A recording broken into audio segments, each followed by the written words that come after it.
আলহামদুলিল্লাহ, মাগরিবের নামাজ হয়ে গিয়েছে। আমরা মাগরিবের নামাজ পড়ে নিয়েছি। মাগরিবের আগে যেমন সবাই এখানে এসেছিলাম, প্রতিবাদ সভায় আমরা যেমনইভাবে জমায়েত হয়েছিলাম, আবারও আমরা স্মরণ করিয়ে দিয়ে আহ্বান করছি হিলফুল ফুজুল সংগঠনের তরফ থেকে আজ জুদ্দিয়া বেনিপুর হসপিটাল মোড়ে কেন্দ্রীয় সরকারের প্রস্তাবিত ওয়াকাফ সংশোধনী আইন বাতিলের দাবিতে আজ প্রতিবাদ সভা। এই প্রতিবাদ সভা আমার আপনার মসজিদ, মাদ্রাসা, কবরস্থান, ঈদগাহ রক্ষার প্রতিবাদ সভা, যেটা বর্তমান জালিম সরকার আমাদের মুসলমানদের ওয়াকাফ সম্পত্তি মুসলমানদের থেকে ছিনিয়ে নিয়ে সরকারি আয়ত্তে নিতে যাচ্ছে। জালিম সরকার ওয়াকাফ সম্পত্তিকে সরকারি সম্পত্তি করার চেষ্টা চালাচ্ছে। তারা আমাদের মুসলমানদের অস্তিত্ব বিলীন করার চেষ্টা করছে। আমরা মুসলমান, আজকে আমাদের জাত, আজকে আমাদের দল সর্বশ্রেষ্ঠ। আমরা সবাই এক দল হয়ে, একমত হয়ে আজকে আমরা কোনো দলের নয়, কোনো জাতের নয়, আজকে আমরা অস্তিত্ব লড়াই করব যে আমাদের মসজিদ, আমাদের মাদ্রাসা, আমাদের কবরস্থান, আমাদের ঈদগাহ, এটা আমাদের জিনিস, আমাদের থাকবে। সেই রক্ষার প্রতিবাদ, যেটা আমাদের বাপ দাদা, আমাদের পূর্বপুরুষরা তারা আমাদের জন্য দিয়ে গিয়েছেন। বর্তমান জালিম সরকার সেটাকে আমাদের থেকে হস্তান্তর করার চেষ্টা চালাচ্ছে। এইটা আমরা মানছি না, মানব না। এই দাবি নিয়ে আজকে আমাদের প্রতিবাদ সভা। এজন্য এলাকার প্রত্যেকের কাছে যাদেরকে আওয়াজ যাচ্ছে, আমরা প্রত্যেকেই এই প্রতিবাদ জানাই। শুধুমাত্র প্রতিবাদ আজকে এখনই নয়, এই আইন যতক্ষণ না তুলবে আমরা ততক্ষণ পর্যন্ত আমাদের পদক্ষেপ চালিয়ে যাব। প্রয়োজন পর্যন্ত আমরা, যতদূর পর্যন্ত আমাদের প্রচেষ্টা আমরা চালিয়ে যাবো ইনশাআল্লাহ। এজন্য এলাকায় যারা আছি আমরা প্রত্যেকেই মাইকের আওয়াজ পাচ্ছি। মাগরিবের আগে যেমন সবাই ছিলাম একত্রিত হয়ে, আবার সবাই চলে আসি। আমাদের আমন্ত্রিত ওলামায়ে কেরামগণ চলে এসছেন। বিশিষ্ট আলেমে দ্বীন মাওলানা হাবিবুর রহমান সাহেব, তিনিও চলে এসছেন। বর্তমান প্রধান শিক্ষক মাদ্রাসা তকলিফুল উলুম মগরাহাট। এজন্য প্রত্যেকে চলে আসি। আপনারা জ্ঞান গর্ব কথা দেবেন, ওয়াকাফ সম্পত্তি কি আমাদেরকে বোঝাবেন। এজন্য আমরা প্রত্যেকে আমাদের সম্পত্তি আমরা হাতে নেব, এই দাবি নিয়ে প্রত্যেকেই চলে আসি। এখন আমাদের সম্মুখে কথা রাখার আগে না করবেন আমাদের সংগঠনের সদস্য, সহ সেক্রেটারি মাওলানা কারি ইয়ামুন সাহেব। তিনি আসবেন, তাকে আহ্বান করব, তিনি নাম দিয়ে শুরু করবেন, তারপরেই কথা রাখবেন আমাদের লড়াকু সৈনিক মাওলানা হাবিবুর রহমান সাহেব।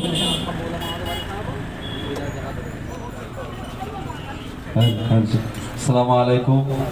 বিরতির পরে আবার আমাদের প্রতিবাদী সভা শুরু হচ্ছে। ভাই, মসজিদ মাদ্রাসা প্রেমী, কবরস্থান প্রেমী, মার্কাজ প্রেমী, খানকা প্রেমী মানুষ যারা আমরা জুদ্দিয়া জমিনে আছি, মাইকের আওয়াজ যারা আমরা শুনছি, অল্প সময়ের জন্য হলেও আজকের আমাদের এই সভায় অংশগ্রহণ করে আমাদের এই সভাটা সাফল্য মণ্ডিত করবেন এই আশা আমরা আমাদের সঙ্গে তরফ থেকে করছি। সংক্ষেপে একটি নাথে রসুল সাল্লাল্লাহু আলাইহি ওয়াসাল্লাম পরিবেশন করছি আপনাদের সম্মুখে, মনোযোগ সহকারে শুনবেন।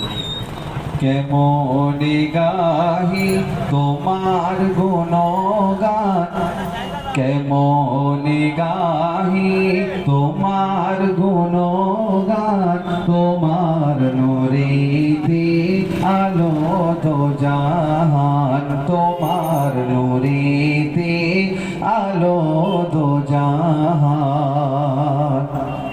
তোমার প্রশংসা করিল আল্লাহ, ডাকিল তোমায় ইয়া হাবিবাল্লাহ, ডাকিল তোমায় ইয়া হাবিবাল্লাহ। তোমার গুণগান গাহে জিন ইনসান, তোমার গুণগান গাহে জিন ইনসান। আরশ পাকের তুমি মেহমান, আরশ পাকের তুমি মেহমান। তোমার গুণে তোমার রূপের গুণে ও মানে মিসাল হবে না দোনো জাহানে, মিসাল হবে না দোনো জাহানে। তোমার ব্যবহার ছিল যে মহান, তোমার ব্যবহার ছিল যে মহান। কাফির মুশরিক আনিত ঈমান, কেমনে গাহি তোমার গুণগান, তোমার নূরেতে আলো দো জাহান। তোমার আঙ্গুলের মৃদু ইশারায় আকাশের ওই চাঁদ দ্বিখণ্ডিত হয়, আকাশের ওই চাঁদ দ্বিখণ্ডিত হয়। কাকর পাথর করিল এলান, কাকর পাথর করিল এলান। তুমি তো সেরা নবী দো জাহান, কাকর পাথর করিল এলান। তুমি তো সেরা নবী দো জাহান। কেমনে গাহি তোমার গুণগান, তোমার নূরেতে আলো দো জাহান, তোমার নূরেতে আলো দো জাহান।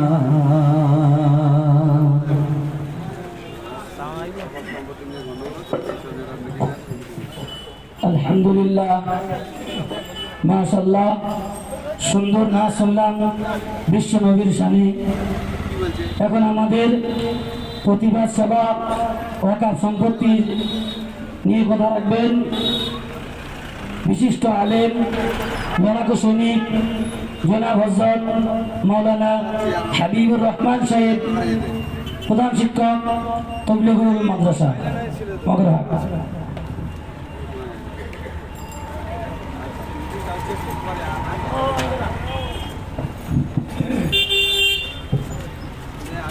الحمد لله رب العالمين، والصلاة والسلام على سيد المرسلين.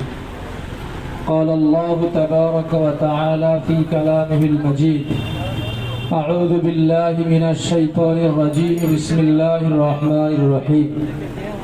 وقال الذين كفروا لرسلهم لنخرجنكم من أرضنا أو لتعودن في ملتنا فأوحى إليهم ربهم لنهلكن الظالمين ولنسكننكم الأرض من بعدهم ذلك لمن خاف مقامي وخاف وعيد صدق الله العظيم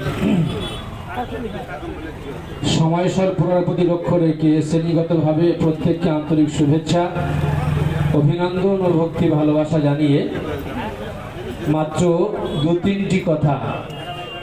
প্রথম হলো আজকে যে উদ্দেশ্যে আহত এই বিক্ষোভ সমাবেশ, ওয়াকফ যে আইনটা পাস হয়েছে এটা এমন নয় যে ওয়াকফের আইন নতুন হলো।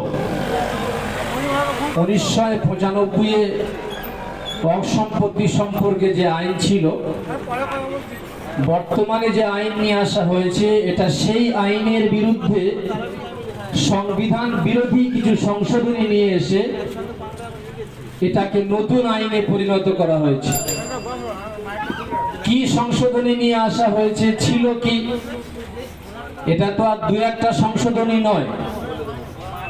দীর্ঘ 44 পৃষ্ঠা ব্যাপী এই যে সংশোধনী বিল ছিল তার মধ্যে 150 পরিবর্তন নিয়ে আসা হয়েছে। এই 150 পরিবর্তনের মধ্যে উল্লেখযোগ্য যে 5টা পরিবর্তন, যেটা দ্বারা অত্যন্ত স্পষ্টভাবে বোঝা যায় যে সরকার যে আইন করেছে নতুন, এটা সম্পূর্ণ মুসলিম বিরোধী একটা আইন। কি সেই উল্লেখযোগ্য 5টা পরিবর্তন? নাম্বার 1 হলো, ইতিপূর্বে ওয়াকফ সম্পত্তি যে আইন ছিল তাতে এটা ছিল যে ওয়াকফ বোর্ড এর যে সদস্য, প্রত্যেকটা সদস্য মুসলিম ছিল। বর্তমান পরিবর্তন নিয়ে এসে তার মধ্যে বলা হয়েছে যে ওয়াকফ বোর্ডের মধ্যে কমপক্ষে 2 জন অমুসলিম সদস্যকে রাখতে হবে। আমাদের মনে হচ্ছে 25 জনের যদি 2 জন অমুসলিম থাকে অসুবিধা কোথায়? অসুবিধা এই জায়গায়, 2 জনকে শুধু সংযুক্ত করলে হবে না, অন্তর্ভুক্ত করলে হবে না, এই 2 জনকে ওয়াকফ বোর্ডের উঁচু কোনো পদ দিতে হবে, সেক্রেটারি কিংবা জয়েন্ট সেক্রেটারির পদ দিতে হবে। নাম্বার 2 যে সংশোধনী নিয়ে আসা হয়েছে পরিবর্তন, সেটা হলো ইতিপূর্বে ওয়াকফ বোর্ড তাদের যে দায়িত্ব ওয়াকফ সম্পত্তি সংরক্ষণ করা, তার দেখভাল করা, সঠিক খেতে ব্যয় হচ্ছে কিনা এটা নজরদারি করা, এখানে যদি ওয়াকফ সম্পত্তির মালিকানা নিয়ে কোনো প্রশ্ন হয়, কোনো সমস্যা দেখা যায়, এই সমস্যা সমাধানের জন্য ওয়াকফ বোর্ডের ঊর্ধ্বে ছিল ওয়াকফ ট্রাইব্যুনাল, অর্থাৎ বিচারিক সংস্থা। এই বিচারিক সংস্থার কথাই শেষ কথা ছিল, তারা যে সিদ্ধান্ত দিত সেটাই চূড়ান্ত ছিল। কিন্তু বর্তমান যে পরিবর্তন নিয়ে আসা হয়েছে তাতে বলা হয়েছে যে ডিস্ট্রিক্ট কালেক্টর যিনি থাকবেন এবং তিনি হবেন সরকারের পক্ষ থেকে নিযুক্ত, তার কথা হবে শেষ কথা, ওয়াকফ ট্রাইব্যুনাল এদের সিদ্ধান্ত চূড়ান্ত নয়। তৃতীয় যে পরিবর্তন সেটা হলো 1995 সালে ওয়াকফ আইনে ছিল যে ওয়াকফ সম্পত্তি প্রমাণিত হতে গেলে তার কয়েকটা পদ্ধতি আছে। তার মধ্যে একটা পদ্ধতি হলো ওয়াকফ বাই ইউজার, মানে হলো যদি কোনো সম্পত্তি মুসলিমদের মসজিদ, মাদ্রাসা, ঈদগাহ, কবরস্থান, দরগা যাই হোক না কেন, যদি তার কোনো দলিল দস্তাবেজ প্রমাণাদি নাও থাকে, শুধুমাত্র কবরস্থান হিসাবে ব্যবহার হয়ে আসছে, মসজিদ হিসাবে ব্যবহার হয়ে আসছে, মাদ্রাসা হিসাবে ব্যবহার হয়ে আসছে, এই ব্যবহার হওয়াটাই এটা প্রমাণ এবং এটা আইনত সম্মত ছিল যে এটাকে মসজিদ, মাদ্রাসা, কবরস্থান হিসাবে এর মান্যতা দেওয়া হবে। বর্তমান যে পরিবর্তন নিয়ে আসা হয়েছে তাতে বলা হয়েছে এমন কোনো কথা চলবে না, বরং এর কাগজপত্র লাগবে। আর 4 নম্বর যে পরিবর্তন হলো সেটা হলো ইতিপূর্বে যে ওয়াকফ ট্রাইব্যুনাল যেটা আগে বললাম তার কথা চূড়ান্ত ছিল, এই জায়গাকে ডিঙিয়ে কেউ হাইকোর্ট কিংবা সুপ্রিম কোর্ট এখানে চ্যালেঞ্জ জানাতে পারবে না। বর্তমান পরিবর্তন নিয়ে আসা যে বলা হয়েছে যে এর উপরেও কেউ যদি চায় ওয়াকফ সম্পত্তির মালিকানা নিয়ে হাইকোর্টে যেতে পারে, সুপ্রিম কোর্টে যেতে পারে। আর 5 নম্বর যে পরিবর্তন সবচেয়ে ভয়ানক সেটা হলো যে আইন পাশ হয়ে যাওয়ার মাত্র 6 মাসের মধ্যে সমস্ত সম্পত্তি এটা রেজিস্ট্রেশনভুক্ত করতে হবে। যদি রেজিস্টারভুক্ত না করা হয় তাহলে সেই সম্পত্তিটা ওয়াকফ সম্পত্তি বলে গণ্য হবে না। এটা এতটাই ভয়াবহ যে মাত্র ওয়াকফ সম্পত্তির 10% এটা রেজিস্ট্রিভুক্ত রয়েছে, বাকি যে 90% 1995 সালের আইন অনুযায়ী যদি বলা হয় 90% ওয়াকফ সম্পত্তি তার রেজিস্ট্রেশন ভুক্ত করতে হবে, এটা খুব সহজ কাজ নয়। তার মানেই হলো এটা খুব পরিষ্কার যে ওয়াকফ সম্পত্তিকে লুণ্ঠন করার জন্য, কুক্ষিগত করার জন্য, হস্তগত করার জন্য, তাদের আয়ত্ত নেওয়ার জন্য এই আইন পাস করা হয়েছে। এটা হলো আমার প্রথম কথা। দ্বিতীয় বিষয় যেটা আমরা ধারণা করছি, ইতিপূর্বে এনআরসি হলো, সিএ হলো, সেক্ষেত্রে মানুষের উপচে পড়া ভিড় ছিল। কেন? সেক্ষেত্রে মানুষ নিজের অস্তিত্বের উপরে হুমকি অনুভব করতে পেরেছিল যে আমার আধার কার্ড যদি ঠিক না থাকে, আমার রেশন কার্ড যদি ঠিক না থাকে, আমার যদি ভোটার কার্ডের বানানটা আমার বাড়ির দলিলের সঙ্গে মিল না থাকে, তাহলে মনে হয় আমি ভারতবর্ষের জাতীয় নাগরিকত্ব হারিয়ে ফেলবো।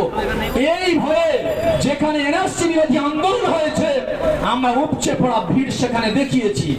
এখন যেটা আমরা মনে করছি, মসজিদ যাই তো যাবে, আমি তো নামাজ পড়তে যাই না, ঈদগাহ যাই তো যাবে, কবরস্থান যাই তো যাবে, আমরা এই জায়গাটা এটা বুঝতে পারছি না যে মানুষ কেন এখানে সাড়া দিচ্ছে না।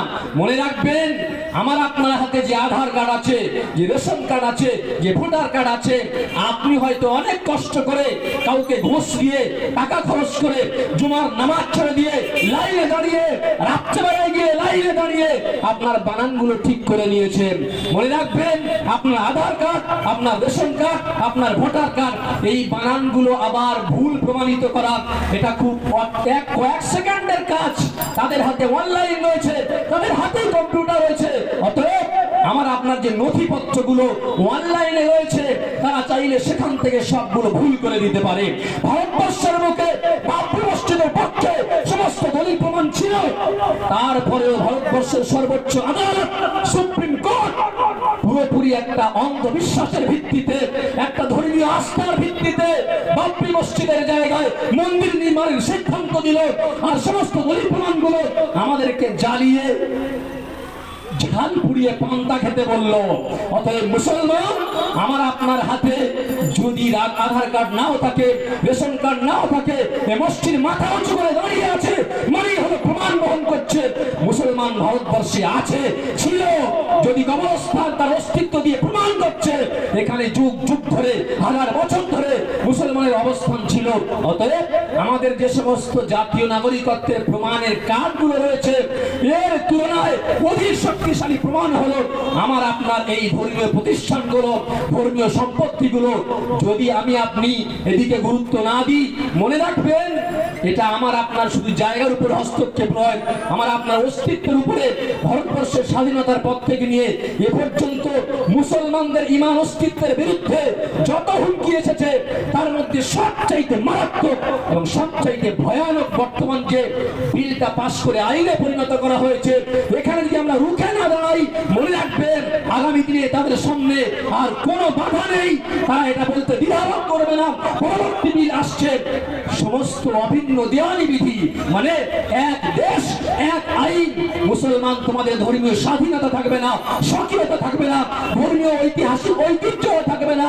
পরবর্তী আইন আসতে চলেছে, ভারতবর্ষ এটা হিন্দু রাষ্ট্র, কোনো বাধাই থাকবে না। সেজন্য ভাইরা আমার, মাথায় নিতে হবে বিষয়টা। মনে করছে আইনে পরিণত হয়ে গিয়েছে, আর কি ফিরানো যাবে? ফিরানো যাবে না, যাবে না। এ তো সবে আইনে পরিণত হয়েছে। এই ভারতবর্ষের মুখে যেখানে 200 বছর পর্যন্ত ইংরেজ সরকার বিশাল দাপটে রাজত্ব করেছে, সেই জায়গায় ভারতবর্ষের এই মুসলমানরা, উলামায়ে কেরাম, তারা ভারতবর্ষের অলিতে গলিতে, প্রান্তে প্রান্তে, দিক দিগন্তে ছড়িয়ে পড়ে মুসলিম জনতাকে সচেতন করে, জাগ্রত করে জিহাদের জন্য তৈরি করেছিলেন। যে বর্তমান ভারতবর্ষে আমাদের ঈমান অস্তিত্ব হুমকির সম্মুখীন, সেই ইংরেজকে বিতাড়িত করে আইন নয়, আমরা সংবিধান রচনা করেছিলাম। আমরা যে সংবিধান রচনা করেছি, সেই সংবিধানে কেউ যদি পরিবর্তন আসে ইনশাআল্লাহ আমাদের সেই হিম্মত আছে, যদি আমরা আবারও এক হতে পারি, ঐক্যবদ্ধ হতে পারি, যে সংবিধান আমরা রচনা করেছিলাম সেখানে যারা আঁচ এনেছে, ভারতবর্ষ আমাদের ছিল, আমরা তো 700 বছর ভারতবর্ষের রাজত্ব করেছি, 700 বছর পরে ভারতবর্ষ আমাদের হাত থেকে নিয়ে নেওয়া হলো। যাদের হাত থেকে সম্পদ যায় তাদের জ্বালা বেশি থাকে, তাই তো ভারতবর্ষের স্বাধীনতা সংগ্রামের অগ্রণী ভূমিকা উলামাদের ছিল, মুসলমানদের ছিল। আজ আমরা যে সংবিধান রচনা করেছিলাম সেই সংবিধানের বিরুদ্ধে যদি আজ আসে, আমরা আমাদের মাতৃভূমির মান রক্ষার্থে, সংবিধানের মান রক্ষার্থে আমরা আমাদের উলামায়ে কেরাম তারা যে নির্দেশনা দেবে তাদের লাভবাহিক জানাবো ইনশাআল্লাহ। একটু হাত তুলে জানান ইনশাআল্লাহ। মনে রাখবেন, মুসলমান পৃথিবীতে যেখানেই থাক না কেন তার দুটো রাস্তা, ইনিল হুকমু ইল্লা লিল্লাহ, বিধান চলবে আল্লাহর। মানে মুসলমান যদি কোন জায়গায় বসবাস করে আর সে যদি নির্বিঘ্নে নিরাপদে নিজের ইসলামকে পালন করতে না পারে, সম্ভব নয়, তাহলে মুসলমানের ওই জায়গায় থাকা হারাম। ওই জায়গায় থেকে অন্যত্র যেখানে নিরাপদে গিয়ে তার ঈমান ইসলামকে পালন করতে পারবে, সে জায়গায় চলে যাওয়া তার উপরে ফরজ হয়ে যায়। এর নাম হলো হিজরত। আর এটাই রাসূলুল্লাহ সাল্লাল্লাহু আলাইহি সাল্লাম মক্কা থেকে মদিনায় গিয়েছিলেন, সাহাবায়ে কেরাম মক্কা থেকে মদিনায় গিয়েছিলেন, মক্কা থেকে হাবশায় গিয়েছিলেন।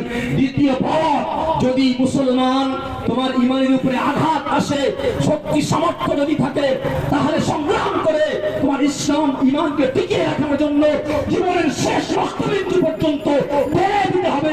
অতএব মুসলমান যদি আমাদের ঈমানি চেতনা এখনো পর্যন্ত জাগ্রত থাকে, ঘুমিয়ে থাকলে চলবে না, নীরব দর্শকের ভূমিকা পালন করলেও চলবে না। আমাদেরকে মাথায় কাফন বেঁধে সংবিধান রক্ষার্থে, আমার ঈমান অস্তিত্ব রক্ষার্থে ঝাঁপিয়ে পড়তে হবে। আগামীকাল কলকাতায় যে আমাদের সমাবেশ ডাকা হয়েছে, আগামীতে 2-1 দিনের জন্য নয়, তারা এটা খুব জেনে ঠান্ডা ঘরে বসে ভালোভাবেই তারা জানে আমরা যে পদক্ষেপ নিচ্ছি এর বিরুদ্ধে সারা ভারতবর্ষ কেমন উত্তাল হতে পারে, মুসলমান কেমন প্রতিবাদ করতে পারে, এসব তারা জানে। তবে তারা এটাও জানে যে মুসলমান এত নির্ভর, এরা 1 দিন 2 দিন 1 সপ্তাহ 2 সপ্তাহ সংগ্রাম করে আন্দোলন করে বসে যেতে পারে। কৃষি বিলের বিরুদ্ধে তারা নিজেদের পেটের ভাত বাঁচাতে গিয়ে যদি 1 বছর যাবত 800 মানুষ শহীদ হয়ে প্রমাণ করতে পারে, 500 আইনকে আবার ফিরে দিতে প্রত্যাহার করতে বাধ্য করতে পারে, আমরা পেটের দায়ে নয়, আমরা ঈমান অস্তিত্ব রক্ষার্থে, খোদার সম্পত্তি রাখতে আমাদের জীবনের শেষ রক্তবিন্দু পর্যন্ত ভেঙে দিতে হবে। পারবো ইনশাআল্লাহ। আল্লাহ পাক তৌফিক দান করুন। নারে তাকবীর, নারে তাকবীর, নারে তাকবীর, আল্লাহু আকবার। ওয়াকাফ সংসদে আইন মানছি না, মানবো না, মানবো না, মানবো। ওয়াকাফ সংসদে আইন মানছি না, মানবো না, আমাদের সংগ্রাম চলছে, আমাদের সংগ্রাম চলছে, মুসলমানের সংগ্রাম চলছে, ঈমানের সংগ্রাম চলছে, মুসলিম মাদ্রাসা দাবি সংগ্রাম চলছে। নারে তাকবীর, নারে তাকবীর, হিন্দু বুঝি সংগঠন জিন্দাবাদ। ঠিক আছে ভাই, আমার অন্য এক জায়গায় মূল প্রোগ্রাম আছে, এখানে রাস্তায় আটকে গেছি, এজন্য সবাইকে শুভেচ্ছা জানিয়ে বেশি আমি আর সময় দিতে পারছি না। সকলের কাছে দোয়া আছে, এখানে ইতি টানলাম। আসসালামু আলাইকুম ওয়া রাহমাতুল্লাহি ওয়া বারাকাতুহু।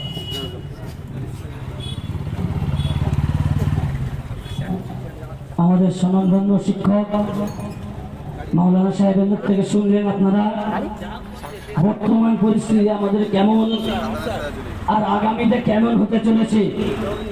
যদি আমরা প্রতিবাদ সবাই না লাভি, আমরা আমাদের দাবি যদি না করি, তাহলে কেমন হতে পারে পরিস্থিতি আমরা শুনেছেন। এজন্য আমাদের সজাগ হতে হবে যে আমরা আমাদের দাবি যখন করেছি, আমরা দাবি পূরণ করবো ইনশাআল্লাহ। এজন্য প্রত্যেকেই সর্ব অবস্থায় ঈমানি দায়িত্ব নিয়ে মুসলমানের হক নিয়ে আমাদের মসজিদ, মাদ্রাসা, কবরস্থান, ঈদগাহ বাঁচানোর লক্ষ্যে সর্ব অবস্থায় তৈরি হতে হবে ইনশাআল্লাহ। এজন্য আমরা প্রত্যেকেই লাভবাহী হব। এখন আমাদের সম্মুখে ওয়াকাফ সম্পত্তি সম্পর্কে আমাদের মাদ্রাসার শিক্ষক, আমাদের শিক্ষক মাতার মুকুট মাওলানা মুফতি আব্দুল জলিল সাহেব কিছু কথা রাখবেন।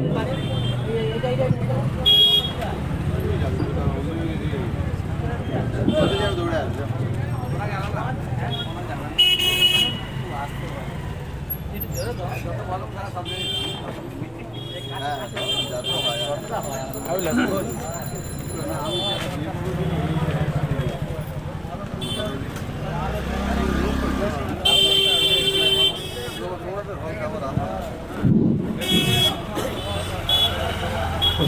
আলাইকুম। আলহামদুলিল্লাহ আলহামদুলিল্লাহ ওয়া সালামুন আলা ইবাদিল্লাযিনা ইসতাফা আম্মা বা'দ। ফাকাদ ক্বালা আল্লাহু তাআলা ফি কালামিহিল মাজিদ বিসমিল্লাহির রাহমানির রাহিম ওয়া লাতাজিদান্নাহুম আশাদ্দান নাস আদাওয়াতান লিল্লাযিনা আমানুল ইয়াহুদ ওয়াল্লাযিনা আশরাকু ওয়া লাতাজিদান্নাহুম আকরামahum মা'আদাতান লিল্লাযিনা আমানু আল্লাযিনা ক্বালু ইন্না নাসারা ফাইনা মিনহুম কিসসিনা রুহবানা ওয়া আনহুম লা ইস্তাকবিরুন। وقال الله تعالى في كلامه المجيد بسم الله الرحمن الرحيم يا أيها الذين آمنوا إذا قال الله رسوله بأمر فلا خيار المؤمنين ولا عمرة من أمرهم صدق الله مولانا العظيم। শ্রদ্ধেয় উলামা কেরাম, দিনদারি ভাইরা, আজকের এই প্রতিবাদ সভা কেন এটা আপনারা নিশ্চয়ই বুঝেছেন। তবে তার আগে আমি একটা অনুরোধ করছি, জাতি ধর্ম বর্ণ নির্বিশেষে প্রত্যেক মানুষকে এই আন্দোলনের শরীক হওয়া উচিত। এটা সে মুসলমানদের ওয়াকফ আইনের বিরুদ্ধে আন্দোলন নয়, এই আন্দোলনটা সংবিধান বিকৃতির বিরুদ্ধে আন্দোলন।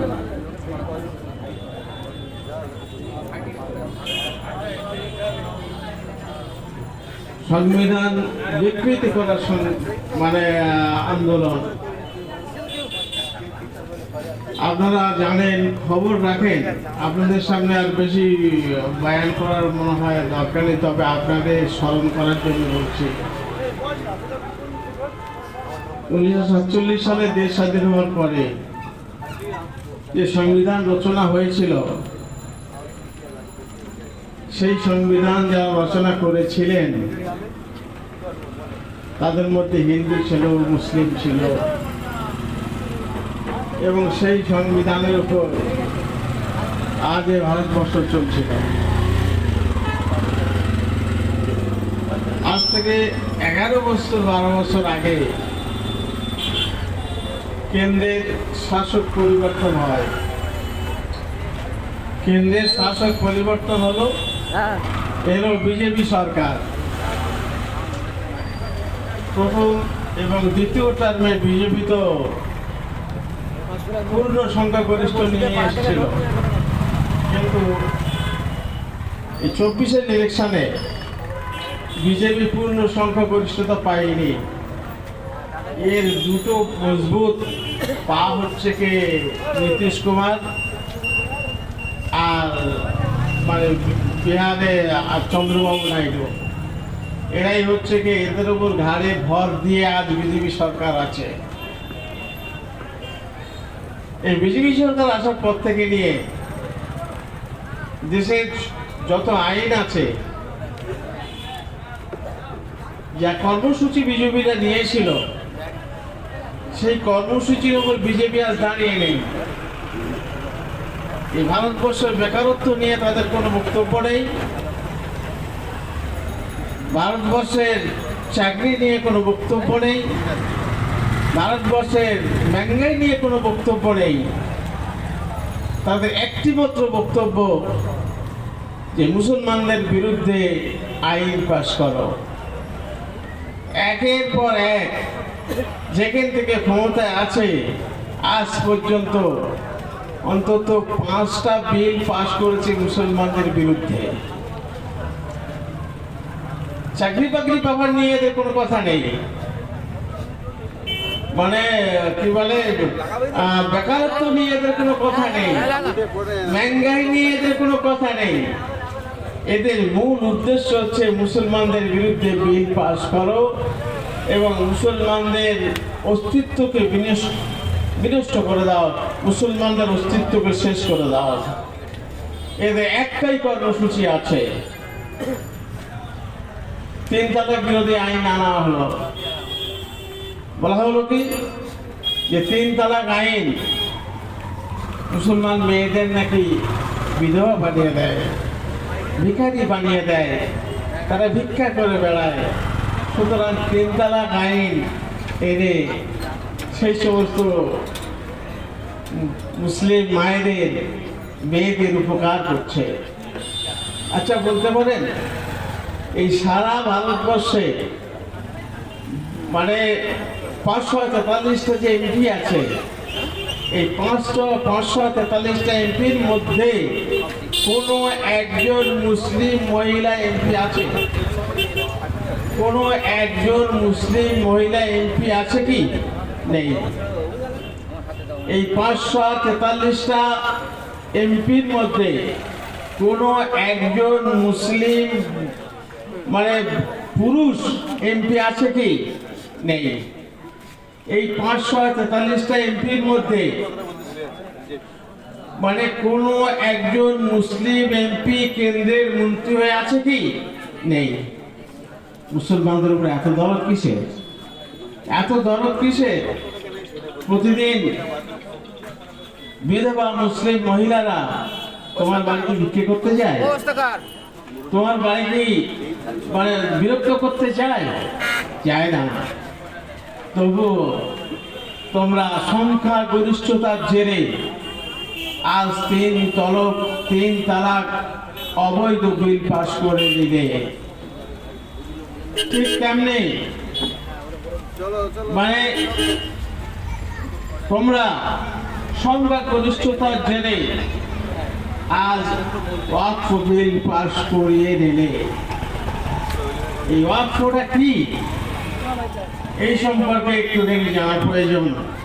ওয়াকফ দুরকম হয়, একটা হচ্ছে ওয়াকফ আলাল আওলাদ, একটা হচ্ছে ওয়াকফ লিল্লাহ। ওয়াকফ আলাল আওলাদ মানে জমিদার যারা, বড়লোক যারা, জমিনওয়ালা যারা, তারা কিছু সম্পত্তি তাদের আওলাদের নামে ওয়াকফ করে যায় এবং সেই সম্পত্তির কিছু একটা অংশ মসজিদ, মাদ্রাসা বা ঈদগাহ বা গুরুস্থানের নামে তার বডিতে লিখে রেখে যায়।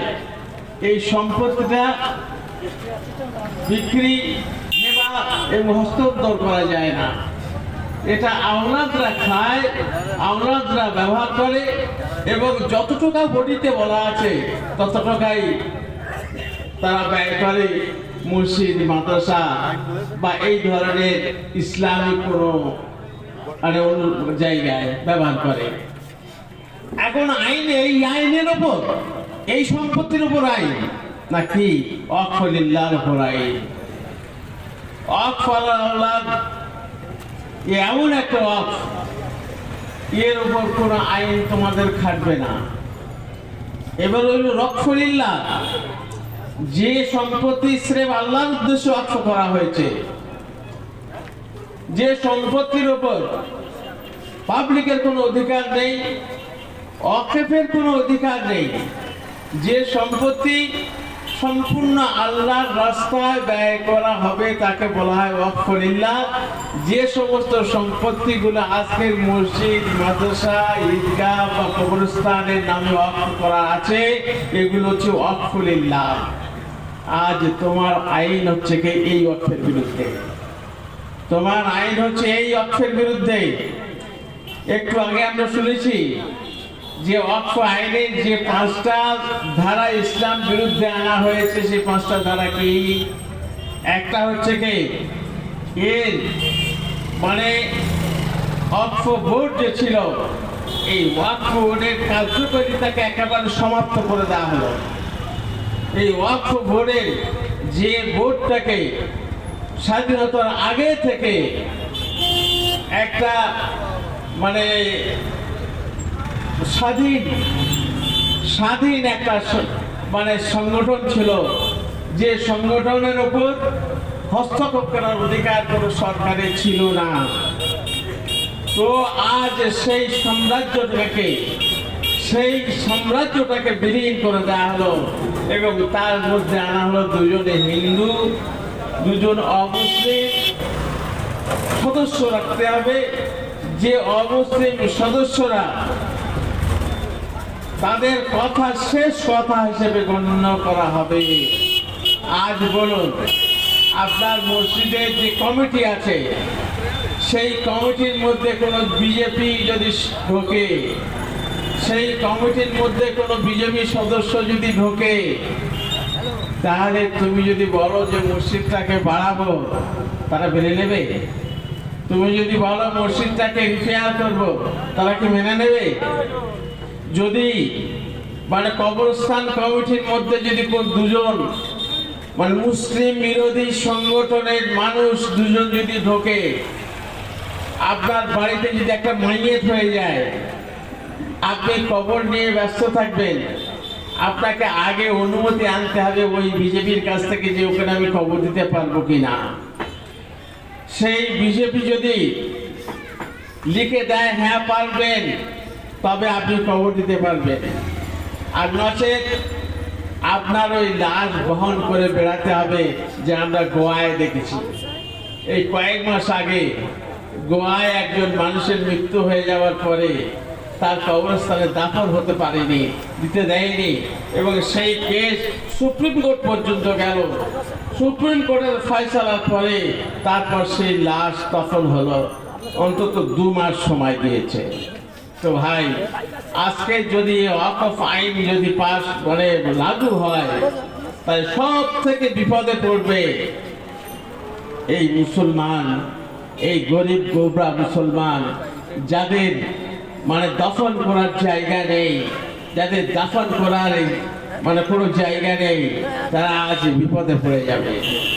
তো ভাই, কথা হচ্ছে কাল আমি এক জায়গায় শুনছিলাম যে সব থেকে বেশি সম্পদ 7 লক্ষ একর সম্পত্তি ভারতবর্ষে ওয়াকফ আছে, যা নথিভুক্ত আছে।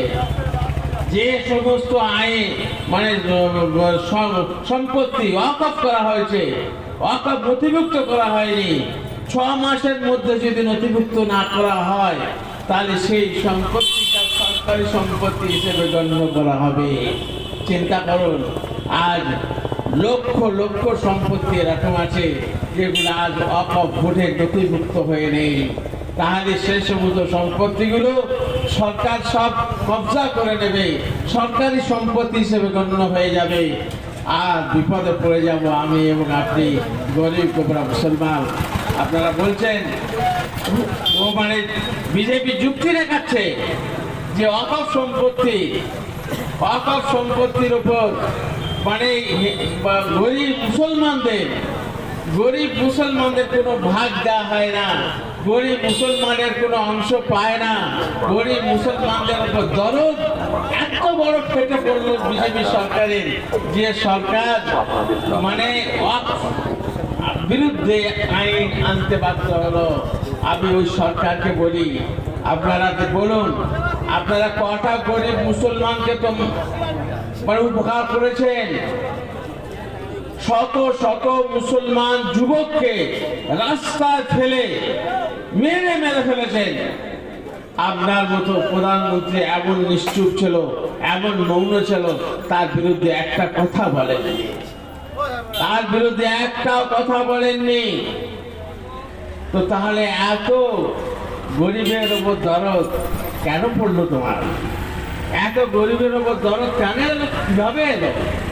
তো ভাই, কথা হচ্ছে আজ এই ওয়াকফের বিরুদ্ধে যে একটা স্বায়ত্ত শাসন সংস্থাকে আজকে লোপাট করে দিতে চলেছে, এবং এই লক্ষ লক্ষ একর সম্পত্তিকে আজ সরকারি সম্পত্তি হিসেবে মানে অধিকার করতে চলেছে, তার বিরুদ্ধে যদি মুসলমান গর্জে যদি না ওঠে, তার বিরুদ্ধে মুসলমান যদি এক না হয়, তার বিরুদ্ধে যদি মুসলমান যদি এগিয়ে যদি না আসে, আর এই আইন যদি কার্যকরী হয়, দেখবেন আগামী দিনে ইউনিফর্ম সিভিল কোড আনতে কোনো বাধা থাকবে না, কোনো বাধা থাকবে না। ইউনিফর্ম সিভিল কোড আজ থেকে অন্তত 20 বছর আগে যখন মানে বাজপেয়ী যখন শাসক ছিল, বাজপেয়ী যখন প্রধানমন্ত্রী ছিল, সেই সময় আওয়াজ উঠেছিল ইউনিফর্ম সিভিল কোড ভারতবর্ষের জন্য এক আইন। সমগ্র ভারতবর্ষের জন্য এক আইন।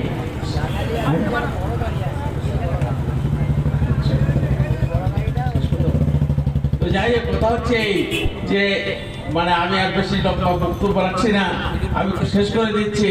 আপনাদের কাছে একটা আবেদন আপনি রাখছি যে আপনারা এই আন্দোলন আজ শুরু হয়নি, এই আন্দোলন এই শুরু, এর কখন কবে কোথায় শেষ হবে আমরা বলতে পারি না। যতক্ষণ পর্যন্ত আইন উইথড্র না করা হবে, যতদিন পর্যন্ত আইন শেষ না করা হবে, ততদিন পর্যন্ত আমাদের আন্দোলন চলবে। মুসলমান কাউকে ভয় করে না, মুসলমান মৃত্যুর ভয় করে না, মুসলমান রক্তের ভয় করে না, মুসলমান একমাত্র আল্লাহকে ভয় করে, অন্য কোনো জাতিকে মুসলমান ভয় করে না। সেই জন্যে দল মত নির্বিশেষে আপনি যে কোনো দলের হতে পারেন, কিন্তু মুসলমানের এই আইন রক্ষার স্বার্থে, রক্ষার্থের জন্য আপনারা আসুন এবং এই আন্দোলনকে জোরদার করুন।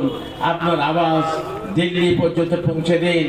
আপনার আওয়াজ ও গুন্ডা টেকলো অমিত শাহ পর্যন্ত পৌঁছে দিন, যে আজকের ভারতবর্ষের মুসলমানদের ভারতের নাগরিকই হবে না, ভারতবর্ষের মুসলমানদের ভারতের নাগরিক হবে না। আমি যে আয়াতটা পড়েছি, সে আয়াত সম্পর্কে একটা কথা বলি, সব থেকে বড় শত্রু হচ্ছে তোমাদের ইহুদি এবং মুশরিক। পৌত্তলিকেরা, সব পৌত্তলিক নয়, অনেক পৌত্তলিক এরকম আছেন যাদের মধ্যে মানে মানসিকতা আছে, বিবেক আছে, বুদ্ধি আছে। তারাও জানেন যে সরকার আজ কত মুসলমানদের শত্রু হয়ে দাঁড়াচ্ছে এবং যার জন্যে তারাও আমাদের পাশে দাঁড়াতে চায়। সেই জন্যেই প্রত্যেক মানুষের কাছে আমি অনুরোধ করছি, এই জায়গায় আপনারা সমস্ত ভেদাভেদ ভুলে, সমস্ত কিছু ভুলে আপনারা আসুন এবং এই আওয়াজ তুলুন যে ইসলামের কোনো ক্ষতি হতে আমরা দেব না। আগামীকাল যে কলকাতায় মিটিং ডাকা হয়েছে, সেই মিটিংকে সফল মণ্ডিত করার জন্য এখানে 9:40 ট্রেন যাবে। 9:40 সমস্ত ট্রেনে সমস্ত মুসলমান ভাইয়েরা যাবেন এবং টিকিট কাটতে হবে না। এই কারণে সবাই এসে 9:40 ট্রেন ধরবেন ওগুলা থেকে এবং আপনারা সবাই কলকাতা পৌঁছে যাবেন এবং মানে বেশি থেকে বেশি করে আপনারা যাওয়ার চেষ্টা করবেন। এই পর্যন্ত বলে আমার ক্ষুদ্র বক্তব্য সমাপ্ত করছি। আপনারা সহযোগিতা করুন, বিজয় আমাদের আছে, বিজয় আমাদের আসবে। অবৈধান বলা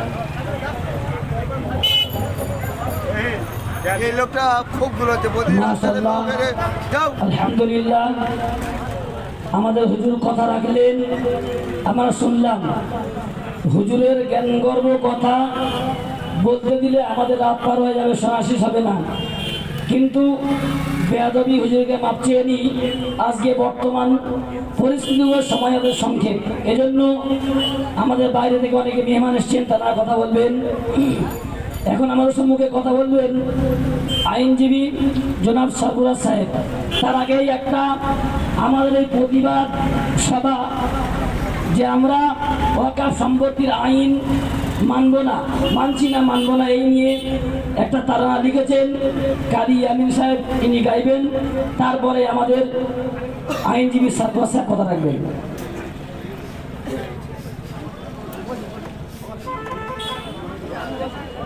এখন আমাদের সম্মুখে এই ওয়াকফ সম্পত্তির যে আইন পাস করে, যেটা মানছি না, মানব না, সেটা নিয়ে একটা তারা লিখেছেন কারি আমিন সাহেব, তিনি গাইবেন। আলহামদুলিল্লাহ, অনেক শ্রোতা এসছে বা অনেক দিনদারি ইসলাম প্রেমী মানুষ আজকের আমাদের এই সভাতে এসছে। অল্প সময়ের কারণে ছোট্ট একটি তারানা আপনাদের সম্মুখে উপস্থাপন করছি, আপনারা মনোযোগ সহকারে শুনবেন। মানছি না, মানব না, মানছি না, মানব না বেআইনি ঘোষণা, মানছি না, মানব না বেআইনি ঘোষণা, জান থাকিতে মোরা মোদের জায়গা ছাড়ব না, মানছি না, মানব না বেআইনি ঘোষণা মানছি না মানব না বেআইনি ঘোষণা জান থাকিতে মোরা মোদের জায়গা ছাড়ব না মোদি তুমি বোঝনি বুঝছো না মুসলমানের সীমানা তুমি বোঝনি বুঝছো না মুসলমানের সীমানা তুমি বুঝবে বেলা হলে তোমার গদি থাকবে না মানছি না মানব না বেআইনি ঘোষণা জান থাকিতে মোরা মোদের জায়গা ছাড়ব না তুমি বোঝনি বুঝছো না মুসলমানের সীমানা তুমি বুঝবে বেলা হলে তখন তোমার গদি থাকবে না মানছি না মানব না বেআইনি ঘোষণা মোরা মরলে শহীদ বাঁচলে গাজী তুমি জানো না নমরুদের মতো খোদা তোমার কোনো চিহ্ন রাখবে না মোরা মরলে শহীদ বাঁচলে গাজী তুমি বোঝো না নমরুদের মতো খোদা তোমার কোনো চিহ্ন রাখবে না কোনো চিহ্ন রাখবে না তুমি ভুলে গেছো এই ভারতে মুসলমানের কি অবদান আছে ভারত স্বাধীনে লাখো আলেম রক্ত দিয়েছে কত রক্ত দিয়েছে তুমি ভুলে গেছো এই ভারতে মুসলমানদের কি অবদান আছে ভারত স্বাধীনে লাখো আলেম রক্ত দিয়েছে কত রক্ত দিয়েছে ব্রিটিশকে তাড়াতে ব্রিটিশকে তাড়াতে যারা দিয়েছে বুক পেতে ব্রিটিশকে তাড়াতে যারা দিয়েছে বুক পেতে তারা পারবে আজও তোমার কাড়তে গদিখানা মানছি না মানব না বেআইনি ঘোষণা মানছি না মানব না বেআইনি ঘোষণা জান থাকিতে মোরা মোদের জায়গা ছাড়ব না তুমি বোঝনি বুঝছো না মুসলমানের সীমানা তুমি বুঝবে বেলা হলে তোমার গদি থাকবে না মানছি না মানব না বেআইনি ঘোষণা মোরা মরলে শহীদ বাঁচলে গাজী তুমি জানো না মোরা মরলে শহীদ বাঁচলে গাজী তুমি জানো না নমরুদের মতো খোদা তোমার কোনো চিহ্ন রাখবে না মানছি না মানব না বেআইনি ঘোষণা জান থাকিতে মোদের মোরা জায়গা ছাড়ব না মানছি না মানব না বেআইনি ঘোষণা নারায়ে তাকবীর আল্লাহু আকবার নারায়ে তাকবীর আল্লাহু আকবার মানছি না মানব না মানছি না মানব না ঢাকার সংশোধনী আইন মানছি না মানব না মানছি না মানব না পশ্চিমবঙ্গে আমাদের আমরা সম্পত্তি আমাদের বজায় রাখতে চাই রাখছি রাখবো রাখছি রাখবো নারায়ে তাকবীর আল্লাহু আকবার নারায়ে তাকবীর আল্লাহু আকবার আমাদের সংগ্রাম চলছে চলবে আমাদের সংগ্রাম চলছে চলবে নারায়ে তাকবীর আল্লাহু আকবার হিন্দু গুরু সংগঠন জিন্দাবাদ নারায়ে তাকবীর আল্লাহু আকবার মাশাআল্লাহ আপনারা শুনলেন, তারা না বর্তমান পরিস্থিতির উপরে সরকার যেটা করতে চাচ্ছেন তা আমরা প্রত্যেকটা ভাবে আমরা বুঝতে পারছি, সেই সম্পর্কে তারা না গাইলেন। এখন আমার সম্মুখে কথা রাখবেন আইনজীবী জনাব সারফরাজ সাহেব।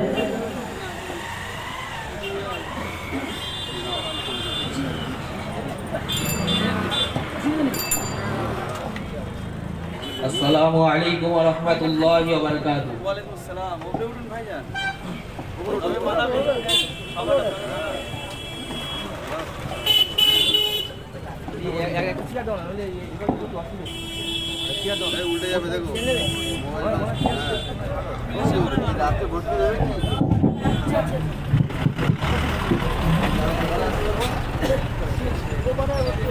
ভাই,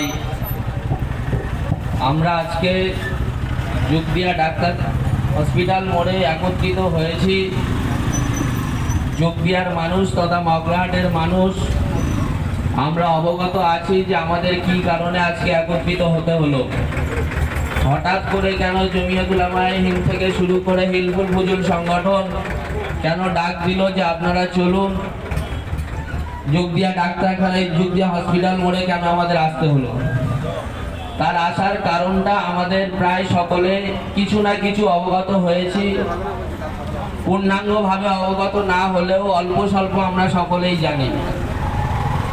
তো আমাদের আসার কারণ, ভারতবর্ষের কেন্দ্রীয় সরকার যে সাম্প্রদায়িকতার আগুন নিয়ে খেলছে, সেই সাম্প্রদায়িকতার আগুনের একটি শিখা হলো ওয়াকফ সংশোধনী বিল।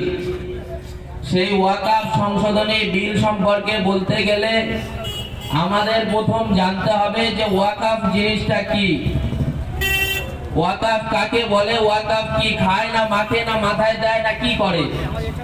ওয়াকফ জিনিসটা হলো আমাদের পূর্বপুরুষরা, আমাদের দানবীর পূর্বপুরুষরা তাদের পরবর্তী প্রজন্মের উন্নতি সাধনের জন্য, কল্যাণময় জীবনযাপন করার জন্য, তাদের পরবর্তী প্রজন্ম যেন কোনো অসুবিধার সম্মুখীন না হয়, ধর্ম পালন করতে গিয়ে বা তাদের শিক্ষা দীক্ষা করতে গিয়ে কোনো সমস্যার সম্মুখীন যাতে না হয়, তার জন্য তারা মৃত্যুর আগে আল্লাহর নামে বহু সম্পত্তি দান করে গিয়েছে, সেগুলো ওয়াকফ সম্পত্তি।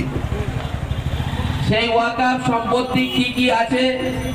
সেই ওয়াকফ সম্পত্তির ভিতরে মসজিদ মাদ্রাসা থেকে শুরু করে ঈদগাহ, কবরস্থান, দরগা, বিভিন্ন মাজার থেকে শুরু করে আরো অনেক কিছু ওয়াকফ সম্পত্তির অন্তর্গত আছে।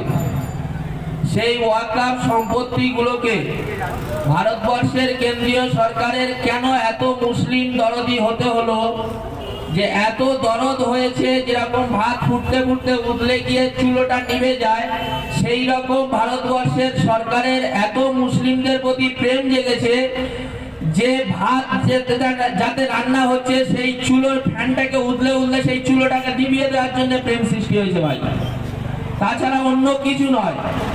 তারা পার্লামেন্টে যে বিলটা নিয়ে এসছে ওয়াকফ সংশোধনী বিল, সেই ওয়াকফ সংশোধনী বিলে পরিষ্কারভাবে বলেছে যে ওয়াকফ যে কমিটিগুলো আছে তার ভিতরে দুজন অমুসলিম ভাইকে ঢোকাতে হবে। ভাই, আমাদের সম্পত্তি আমাদের পূর্বপুরুষরা আমাদের জন্য রেখে গিয়েছে, সেই সম্পত্তি পরিচালনা করার দায়িত্ব আমাদের। সেখানে কেন অন্য ধর্মের মানুষকে ঢুকিয়ে একটি বিভ্রান্তিকর পরিস্থিতির সৃষ্টি করে একটা অরাজকতার সৃষ্টি করার চক্রান্ত এই সরকারের প্রথম থেকেই রয়েছে। সরকার বলছে দেশ সকলের, তাহলে আইন সকলের জন্য হতে হবে। হ্যাঁ ভাই, আমরাও বলছি আইন সকলের জন্য সমান। যখন ওয়াকফ বোর্ডের ভিতরে দুটো অমুসলিম ভাই, সে আমরা বলছি দুটো অমুসলিম ভাই কেন ঢুকবে? তাহলে বিভিন্ন হিন্দু ভাইদের বা খ্রিস্টান ভাইদের বা অমুসলিম ভাইদের বিভিন্ন আশ্রম রয়েছে, ভারত সেবাশ্রম থেকে শুরু করে রামকৃষ্ণ আশ্রম, বিভিন্ন মন্দির রয়েছে, বিভিন্ন সবরমতী মন্দির থেকে শুরু করে বহু মন্দির রয়েছে, তাদেরও লক্ষ লক্ষ একর সম্পত্তি রয়েছে। সেই সমস্ত কমিটির ভিতরে তাহলে মুসলিমদেরকেও ঢোকাও, তাতে নয়। কারণটা হলো ওয়াকফ বোর্ডের ভিতরে দুজন অমুসলিমকে ঢুকিয়ে দিয়ে তাদেরকে প্রেসিডেন্ট বা চেয়ারম্যান বা সেক্রেটারি করে দিয়ে সেই ওয়াকফটাকে বকলমে চালিত করবে আরএসএস নামক সংগঠন। সেই আরএসএস সংগঠনের অঙ্গুলি হিলনে আজকের দেশের সরকার চলছে। দেশের সরকারের কোনো স্বাধীনতা নেই যে তারা নিজেরা কিছু একটা আইন পাস করবে, তারা নিজেরা কিছু করবে। ভারতবর্ষের সরকার আজকে বলছে মুসলমান দাঙ্গাবাজ, মুসলমান বিভিন্ন রকমের দাঙ্গা তৈরি করছে এই বিল নিয়ে। আজকে কিছু অমুসলিম ভাইদের জ্ঞাতার্থে জানিয়ে রাখা দরকার, অনেক অমুসলিম ভাইরা মনক্ষুণ্ণ হচ্ছে যে কেন হঠাৎ করে মুসলমান এরা রাস্তা অবরোধ করছে, এরা ট্রেন অবরোধ করছে, এরা বিভিন্ন জায়গায় সভা সমিতি করে বেড়াচ্ছে, এর জন্য বিভিন্ন মানুষের সমস্যার সম্মুখীন হচ্ছে। তাদেরকে বলে রাখা দরকার, ভাই আমরা এই সমস্যাটা তৈরি করতে চাইনি। কেন্দ্রীয় সরকার আমাদের বিরুদ্ধে জিহাদ ঘোষণা করেছে, তাহলে আমাদের বিরুদ্ধে যদি কেউ জিহাদ ঘোষণা করে তাহলে সেই জায়গায় তো আমাদের লড়াইটা লড়তে হবে ভাই, কি লড়তে হবে তো। সেই লড়াই লড়তে গিয়ে আমরা কিন্তু শান্তি বজায় রেখে আমরা সেই লড়াই লড়ছি। আমাদের কোনো মিটিং মিছিলে অশান্তির কোনো জায়গা দেখবেন না।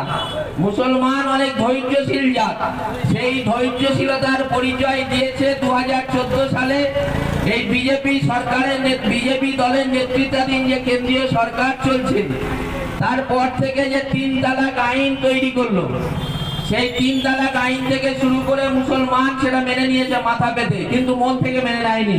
সে আইন কিন্তু বাস্তবে লাগু করা খুব কষ্টকর। তারপরে হলো বাবরি মসজিদের রায়, বাবরি মসজিদের রায় মহামান্য সুপ্রিম কোর্টের রায় মুসলমান মাথা পেতে মেনে নিয়েছে। মুসলমান কোনো দাঙ্গাতে যায়নি, মুসলমান কোনো ঝামেলায় যায়নি। তারপরে হলো এনআরসি নামক খাতারনাক বিল, সেই বিলেও মুসলমান আন্দোলন করেছিল শান্তিপূর্ণ, কিন্তু এই বিজেপি নামক সরকার দেখছে যে মুসলমানটা একটা টেস্ট টিউবের মতো ব্যবহার করছে মুসলমান জাতকে। এদের ওপর থেকে বিভিন্ন রকমের টেস্ট হচ্ছে, একের পর এক টেস্ট করতে করতে যখন ওয়াকফ সংশোধনী বিলটা নিয়ে এসছে, আমরা কিন্তু একদম দেয়ালে পিঠ থেকে গিয়েছে। আমাদের মুসলমানের ইমানের প্রথম যে ইমানের পরে আমাদের নামাজ যে আমাদের উপরে ফরজ করা হয়েছে, সেটা মসজিদে গিয়ে আমরা পড়তে পারবো কিনা তার আন্দোলন হচ্ছে ওয়াকফ সংশোধনী বিলের বিরুদ্ধে। তার জন্য আন্দোলন আমাদের করতে হবে। আমার বাপ দাদারা যে কবরস্থানে শুয়ে আছে, আমরা যে কবরস্থানে মৃত্যুর পরে গিয়ে শোবো, সেই কবরস্থানে আমরা শুতে পারবো কিনা তার জন্য আমাদের লড়াই। আমরা যে ঈদগাহতে আমরা ঈদ পালন করি, সেই ঈদগাহতে আমাদের আগামী দিনে ঈদের নামাজ হবে কিনা, সেই ঈদের নামাজটা প্রশ্ন চিহ্নের মুখে, সেই প্রশ্ন চিহ্নের উত্তরটা খোঁজার জন্য আমাদের লড়াই। আমরা এমনি এখানে বসে নেই, আমরা এমনি এই গলা ফাটাচ্ছি না, আমরা এমনি এরকম ভাবে ঘুরে বেড়াচ্ছি না। ভারতবর্ষের সরকার আজকে আমাদের বিরুদ্ধে পার্লামেন্টে বসে, রাজ্যসভায় বসে হাজার হাজার পুলিশ বাইরে রেখে এই ওয়াকফ সংশোধনী বিল পাস করিয়ে নিয়েছে এবং সেটা আইনে পরিণত অলরেডি হয়ে গিয়েছে। সেই আইনটা প্রত্যাহারের জন্য আমাদের লড়াই। আপনাদের যদি আলেম ওলামারা হযরতরা যদি বলেন, যদি আমাদের ঊর্ধ্বতন কর্তৃপক্ষ বলেন যে ভারতবর্ষের সমস্ত ধর্মনিরপেক্ষ মুসলিম সংগঠন যদি তাদেরকে আদেশ করেন, যদি নির্দেশ করেন যে পার্লামেন্টের সামনে গিয়েও আমাদের বসার জন্য আমাদের প্রস্তুতি নিতে হবে, তাছাড়া কোনো রাস্তা নেই। ভারতবর্ষে মাত্র 2% শিখ। ভারতবর্ষের সরকার পার্লামেন্টে কৃষি বিল নিয়ে এসেছিল 2024 সালে। সেই কৃষি বিলকে ভারতবর্ষের পাঞ্জাবের মানুষ, মাত্র শিখ সম্প্রদায়ের মানুষ মাত্র 2%, এবং তারা কৃষক সম্প্রদায়ের বেশি মানুষ। সেই পাঞ্জাবের 2% শিখ মানুষ ভারতবর্ষের সরকারের ওপরে এবং তার সাথে সমস্ত ভারতবর্ষের ধর্মনিরপেক্ষ দল তার সঙ্গে সহযোগিতা করেছিল, কিন্তু নেতৃত্ব দিয়েছিল তারা ভারতবর্ষের সরকারকে এমন ভাবে চাপ সৃষ্টি করেছিল যে ভারতবর্ষের সরকার কৃষি বিলটাকে কালা বিল হিসাবে প্রত্যাহার করে দিতে বাধ্য হয়েছিল। কিন্তু আমরা মুসলমান একের পর এক আমাদের টেস্ট করার পরে আমরা যখন সব টেস্ট থেকে আমরা চুপ করে রয়েছি, এই মুহূর্তে আমাদেরকে এমন চাপ সৃষ্টি করতে হবে কেন্দ্রীয় সরকারের উপরে যে কেন্দ্রীয় সরকার যেন বাধ্য হয় এই ওয়াকফ সংশোধনী বিলটা যেটা আইন হিসাবে প্রণয়ন করেছে সেই আইনটাকে প্রত্যাহার করার জন্য। সেই আইনটা যদি প্রত্যাহার না হয়, যে ভাই আমাদের ভবিষ্যতের দিন খুব কালো দিন, সেই দিনের সামনে আমাদের লড়াই করতে হচ্ছে, সেই দিনের দিকে আমাদের এগিয়ে যেতে হচ্ছে। কিচ্ছু করার নেই। যখন আমাদের বুলডোজার দিয়ে আমাদের কবরস্থানের পাঁচিল ভাঙবে, আমার বাপদাদার কবরস্থান যখন বুলডোজার দিয়ে খুঁড়বে না, তখন বুকটা ফেটে চৌচির হয়ে যাবে, কলেজা তখন রক্ত ছটফট রক্ত বার হবে। যখন আমাদের মসজিদে এসে তালা চাবি মারবে, তখন কিছু করার থাকবে না যদি এখন থেকে আমরা না ময়দানে নামি। আমাদের কিন্তু বারবার বলছি, আমরা কে এখন আমাদের এই ময়দানে নামতে গিয়ে অনেক কিছু প্রশ্নের সম্মুখীন হতে হচ্ছে। কে ভাই কংগ্রেস করে, কে তৃণমূল করে, কে সিপিএম করে, কে বিজেপি করে, ওগুলো এখন দেখার সময় নেই। এখন আমরা মুসলমান, আমাদের এক হতে হবে। আমাদের জাতের উপরে, আমাদের কোরআনের উপরে, আমাদের মসজিদের উপরে আঘাত আনছে। আমরা কংগ্রেস, সিপিএম, তৃণমূল, বিজেপি করতে করতে আমরা ভাগ হয়ে যাচ্ছি। কেন ভাই? আমাদের ওটা এখন করার সময় নেই। রাজনীতির সময় রাজনীতি হবে। কে জমিয়ত উলামায়ে হিন্দ করে, কে আরশাদ মাদানির জমিয়ত করে, কে মাহমুদ মাদানির জমিয়ত করে, কে সংখ্যালঘু যুব ফেডারেশন করে, আর কে মানে তবলিগ জামাত করে, কে বুলবুড়া করে, কে দেওবন্দি, এসব দেখার এখন সময় নেই। এখন আমাদের মুসলমান, আমাদের একটাই পরিচয়, আমাদের মসজিদ বাঁচাতে হবে, আমাদের মাসা বাঁচাতে হবে, আমাদের কবরস্থান বাঁচাতে হবে। সেই লড়াইটা লড়তে গেলে আমরা যদি এরকম ভাগ হয়ে যাই যে ভাই ও জমিয়ত করে, ওর জমিয়তের ওতে আমি যাব না, ভাই ও তবলিগ করে, ওর সঙ্গে আমি যাব না, তাহলে এই জিনিসটা করতে করতে করতে করতে আমরা দুটো মানুষ যখন ভাগ হয়ে যাব, তখন এই আন্দোলনের কোনো মর্যাদা থাকবে না। এই আন্দোলন আমাদের কে জমিয়ত, কে তবলিগ, কে বুলবুড়া, কে দেওবন্দি, কে আহলে হাদিস, সব দেখার সময় নেই। সকলে একত্রিত হয়ে আমরা মুসলমান, আমাদের সম্পত্তির উপরে আঘাত আনছে, আমরা তার বিরুদ্ধে লড়বো। এরা আজকে বলছে আলেম ওলামারা কি করেছে ভাই ভারতবর্ষের জন্য। আমি ভারতবর্ষের কেন্দ্রীয় সরকারকে বলতে চাই যে আপনাদেরই দালাল সাভারকারের নেতৃত্বে তারা ব্রিটিশকে যেভাবে বুট চাটতে তাদের জিভটাকে পাতলা করে দিয়েছিল, একদম এত বুট চাটা চেটেছে, এত পা চাটা চেটেছে যে তাদের জিভটা এত পাতলা হয়ে গেছে, লাস্টে মুচলেকা দিয়ে এসেছিল। আর ভারতবর্ষের লক্ষ লক্ষ আলেম ওলামা আজকে ইন্ডিয়া গেটে গেলে দেখতে পাবেন কতগুলো আলেম ওলামা ভারতবর্ষের স্বাধীনতার জন্য প্রাণ দিয়েছিল। আজকে সেই জাতের ওপরে আঘাত হানছে। আজকে কিছু অমুসলিম ভাই ভাবছে যে ও তো মুসলমানদের করছে, আমাদের কি ভাই? এরপরে ভাই টার্গেট বিজেপি, খ্রিস্টান আছে, তারপরে টার্গেট আছে হিন্দু ভাইদের ভিতরে যারা নিচু জাত আছে, ওদের যে জাতির ব্যাপার আছে, সেই জাতের নিচু জাত যারা আছে তাদেরও টার্গেট করা হয়েছে। মণিপুরের মানে একদম নিচু সম্প্রদায়ের মানুষদেরকে মারতে মারতে মেরে দেওয়া হচ্ছে। তার জন্য কোনো আন্দোলন হচ্ছে না, ভারতবর্ষের মানুষ চুপ। আমরা যদি এই আন্দোলন না করতে পারি তাহলে কিন্তু আমাদের ভবিষ্যৎ প্রজন্ম আমরাই সেই সমস্যার সম্মুখীন হব। আমাদের সেই সমস্যার সম্মুখীন হতে হবে এমন একটা সময়ে, যে সময়ে আমাদের আর কিছু করার থাকবে না। তাই ভাই আমরা এখন ভাগাভাগি না করে এই ভাগাভাগির জিনিসটাকে আমাদের বন্ধ করতে হবে। আমরা যদি ভাগাভাগিটা না বন্ধ করতে পেরেছি তাহলে আমাদের আন্দোলন কোনোভাবে সাফল্যমণ্ডিত পাবে না। 2% শিখ যদি তাদের আইনটা প্রণয়ন না করতে দেয়, আমরা ভাই 18% মুসলমান কেন পারবো না? এটাই তো আমাদের সবচেয়ে বড় দুঃখের কথা। সবচেয়ে বড় দুঃখের কথা আমাদের এটাই। জমিয়তের একটা সভায় একজন পুরানো দিনের একটা কথা বলছি, মাওলানা সিদ্দিকুল্লাহ চৌধুরী সাহেব বলছিলেন যে একজন বলছে যে মাওলানা আব্দুল হক সাহেব রহমাতুল্লাহ আলাইহি জমিয়ত উলামায়ে হিন্দের সভাপতিও থাকবেন, ফের তবলিগ জামাতের আমির থাকবেন, ফের আমিরের শরিয়ত থাকবেন, এটা কিভাবে হয়? তখন তিনি উত্তর দিয়েছিলেন যে মাওলানা আব্দুল হক সাহেব রহমাতুল্লাহ আলাইহির জন্য ওগুলো ছাড় আছে। আপনাদের মাওলানা মশিউর রহমান সাহেব বলুন, হুজুরের এনাদের যে আখলাক, এনাদের যে চরিত্র, তাদের বিরুদ্ধে কেউ কোনোদিন আঙুল তুলতে পারেনি। আজকে আমাদের এই আলেম ওলামাদের ভিতরে ভাগ হতে হতে হতে হতে তারপরে আমাদের মুসলিম জাত ভাগ হতে হতে হতে হতে এমন একটা জায়গায় গিয়ে দাঁড়িয়েছে যে আমাদের মানে কেউ যদি গুলি করে দেয় আমরা গুলিটা খেয়ে নেবো, খেয়ে দিয়ে বলবো ঠিক আছে ভাই তুমি মেরেছিস, ঠিক আছে। কিন্তু আমাদের প্রতিবাদটা যদি আমরা না করতে পারি তাহলে কিন্তু আমাদের ভবিষ্যৎ প্রজন্ম কোথায়, আমরা মারা গেলে কোথায় গিয়ে মাটি দেবে সেটাও প্রশ্ন চিহ্নের মুখে দাঁড়িয়ে থাকবে। অতএব আমরা বলছি কেউ কোনো ভাগাভাগিতে না গিয়ে যে সংগঠন ডাকবে, যখন ডাকবে আমাদের তখনই লাভবাহিক হতে হবে। সেজন্য আগামী কাল সকাল 10টা থেকে ওখানে রামলীলার মৌলালী ময়দানে মিটিং আছে। তো এখান থেকে 9টা 40-এ ট্রেন ঠিক করা হয়েছে মাশাআল্লাহ। আপনারা সকলে সেই সবাই যোগদান করুন দলে দলে। না হলে আমাদের জন্য এরা ভাবছে হয়তো ও যাচ্ছে আমি গিয়ে কি করবো। আরে ভাই এই করতে করতে তো আমরা শেষ হয়ে যাচ্ছি। ও যাচ্ছে আমি আর যেতে হবে না, ঠিক আছে আমার ছেলে যাচ্ছে আমি গিয়ে কি করবো। প্রত্যেকটা বাড়ি থেকে অন্তত 2 জন করে বার হই ভাই। 2 জন করে যদি না বার হতে পেরেছি তাহলে আমরা মানে কিরকম মুসলমান হলাম। আমাদের ইমানের ওপরে আঘাত আনবে, আমাদের মসজিদের ওপরে আঘাত আনবে, আমাদের মাদ্রাসার ওপরে আঘাত আনবে। আমরা সেই মুসলমান সেটাকে সহ্য করে নেব না ভাই। আর সহ্যের কোনো জায়গা নেই। আমরা শান্তিপূর্ণভাবে আন্দোলন করব। আমাদের শান্তিপূর্ণ লড়াই কতদিন চলবে আমরা সেটা এখনো নির্দিষ্ট করতে পারছি না। আমরা কেন্দ্রীয় সরকারকে হুঁশিয়ারি দিয়ে দিতে চাই যে যতদিন না তুমি এই কালা আইন প্রত্যাহার করবে আমাদের আন্দোলন ততদিন চলবে। আমাদের শান্তিপূর্ণ আন্দোলন, আমাদের কোনো অশান্তির কথা থাকবে না সেখানে। তো আগামী কাল 9টা 40-এর ট্রেনে এখান থেকে সকলে যাবেন এবং যেভাবে যা গাড়ি টাড়িও যদি কেউ করে থাকেন তাহলে সেইভাবে গাড়ি রওনা দেবেন।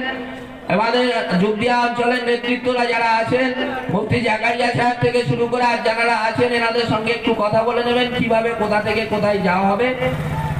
তো ভাই সকলে যাওয়ার চেষ্টা করবো এই বলে আমি আমার ক্ষুদ্র বক্তব্য শেষ করছি। সকলে ভালো থাকবেন, আন্দোলনের জন্য প্রস্তুত থাকবেন।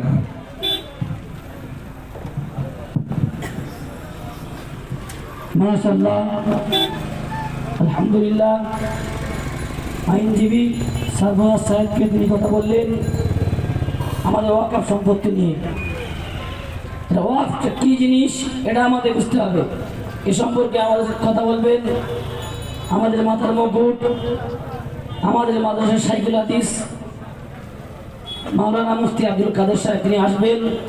তাকে আহ্বান করবো, তিনি আসবেন, এসে কথা বলবেন, আমরা প্রত্যেকে শুনবো ইনশাআল্লাহ।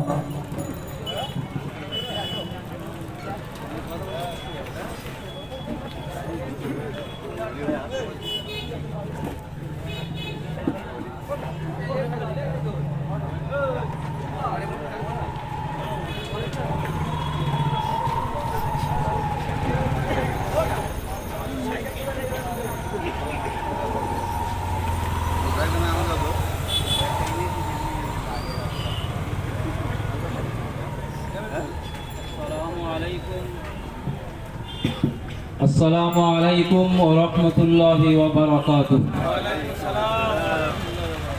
الحمد لله كفى والسلام على عباده الذين اصطفى. أما بعد قال الله سبحانه وتعالى في كلامه المجيد وفي الفرقان الحميد فأعوذ بالله من الشيطان الرجيم بسم الله الرحمن الرحيم ولا تهنوا ولا تحزنوا وأنتم الأعلون إن كنتم مؤمنين صدق الله العظيم. সম্মানিত ওলামায়ে কেরাম, আজকের এই মহতী পথসভার স্বনামধন্য সভাপতি এবং বিভিন্ন প্রান্ত থেকে আমন্ত্রিত বক্তাবৃন্দ এবং জুবদিয়ার শালিগড়িয়া, রামনগর, বেরিপুর এতদ অঞ্চলের ইমান দরদি, দিন দরদি, মিল্লাত দরদি ভাইয়েরা, বেলা 3টে থেকে নিয়ে বর্তমান পরিস্থিতির উপরে আমাদের করণীয় কি এবং আমাদের উপরে কি বিপদ ঘনিয়ে এসেছে বা কি বিপদের সম্মুখীন আমরা হয়েছি সেই বিষয়ে সংক্ষিপ্ত হোক বিস্তারিত হোক আপনারা শুনেছেন। আজ মুসলমান সমাজ রাস্তায় নেমে আন্দোলন করা সমাজ নয়। মুসলমান সমাজ শান্তিপ্রিয় সমাজ। কওম এবং মিল্লাত, দেশ এবং জাতি নির্বিশেষে সমস্ত মানুষকে তার একান্ত আপন করে নিয়ে চলতে চায়। ভারতবর্ষের মধ্যে যে বৈচিত্র্যের মধ্যে বর্ণময় জীবনযাপন দেওয়া আছে, সেই বর্ণময় জীবনযাপনের মধ্যে ছেদ আসতে চলেছে এবং বিভেদ তৈরি হতে চলেছে, যার কারণে আজকের আপনাদের বাড়ি থেকে বের করে এই রাস্তায় বসতে হয়েছে বা দাঁড়াতে হয়েছে। ভারতবর্ষ যখন স্বাধীন হয়েছিল 1947 সালে, সেই স্বাধীনতার সময় মুসলমান তথা ওলামায়ে সমাজের যা অবদান বিশ্বের ইতিহাসবিদ তারা ভুলেনি বা ভুলতে পারবে না। কিন্তু বিজেপি ক্ষমতায় আসার পর থেকে নিয়ে সেই ইতিহাসগুলো মুছে দিতে চাচ্ছে। আমার ভাই আগে বলছিলেন স্বাধীনতা সংগ্রামী তথা স্বাধীনতার জন্য যারা প্রাণ দিয়েছে, সেই প্রাণ দেওয়ার লিস্ট ইন্ডিয়া গেটে টাঙানো আছে, খোদাই করা আছে। সেই খোদাই করার মধ্যে প্রথম আছে মুসলমানদের 61,370 জনের নাম সেখানে খোদাই করা আছে। সব থেকে বেশি তারপরে যারা যেমন আছে সেই লিস্টে আছে। আর আরএসএস এর জন্য কোনো সেখানে সংখ্যা নেই, তাদের কোনো নাম নেই। আজকে তারা দাবি করছে আমরা দেশপ্রিয়, আমরা দেশের স্বাধীনতাকামী, দেশের মুক্তিকামী। এই মুসলমান, এই আলেম ওলামা, এদের রক্তে ভারতবর্ষ কিন্তু সেই ব্রিটিশদের উৎখাত করে দিয়েছে। আমরা সেই জাতি যারা কাফন বেঁধে, মাথায় কাফন বেঁধে রাস্তায় নামতে পারে। ওই জাতি যারা পেটে পাথর বেঁধে এরা রাস্তায় নামতে পারে। এরা ওই জাতি যে জাতি রাস্তায় দাঁড়িয়ে প্রহরীয় কাজ করতে পারে। এরা ওই জাতি যে জাতি সমস্ত মানুষকে নিয়ে এক ছত্রছায়ায় চলতে পারে।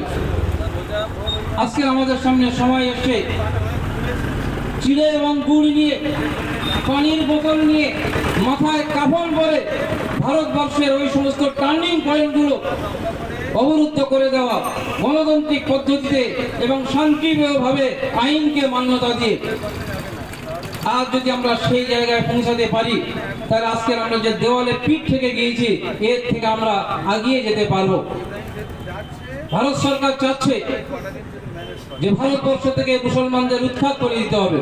হিন্দু সংবিধান রচিত হয়ে আছে, 502 পৃষ্ঠা সংবিধান রচিত হয়ে আছে। 2024-এ গুজরাট জুটি বলেছিল যে আপকি বার 400 পার। যদি আপকি বার 400 পার হতো, তাহলে এই 502 পৃষ্ঠা যে হিন্দু সংবিধান রচিত হয়ে আছে, সেই সংবিধান আজকে চলে আসতো, ভারত হিন্দু রাষ্ট্র ঘোষণা হয়ে যেত।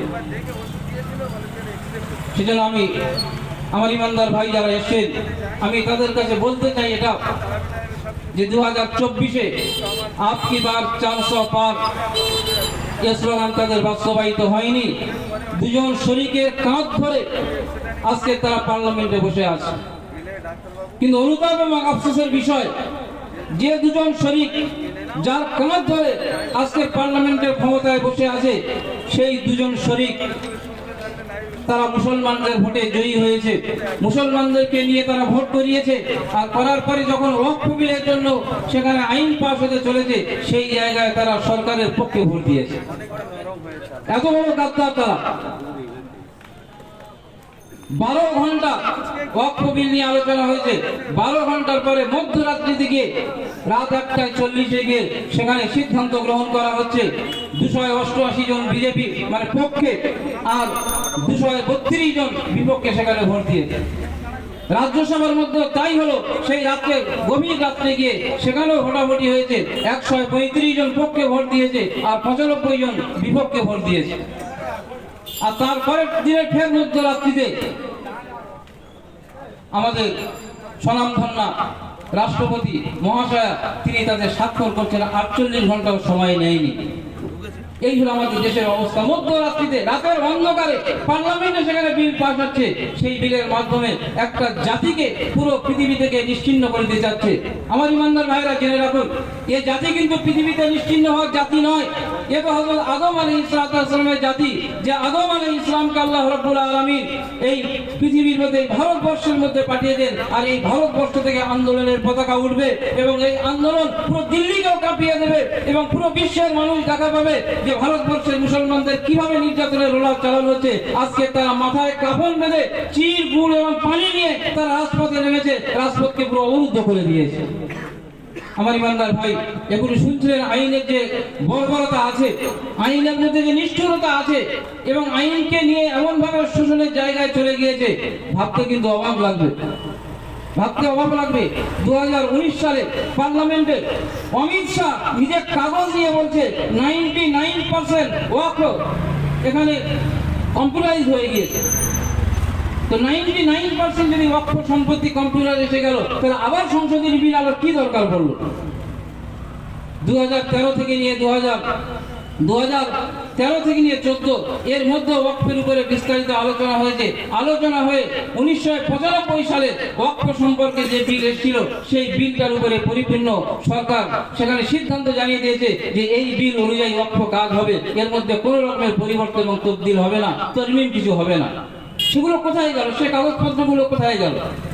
সে কাগজপত্র কোনো হদিস নেই। কিন্তু এই জায়গায় এসে তৈরি করছে যে আজকের মুসলমানদের সম্পত্তি, যে সম্পত্তি আল্লাহর উদ্দেশ্যে আখিরাতকে সামনে রেখে তারা দান করে গিয়েছে।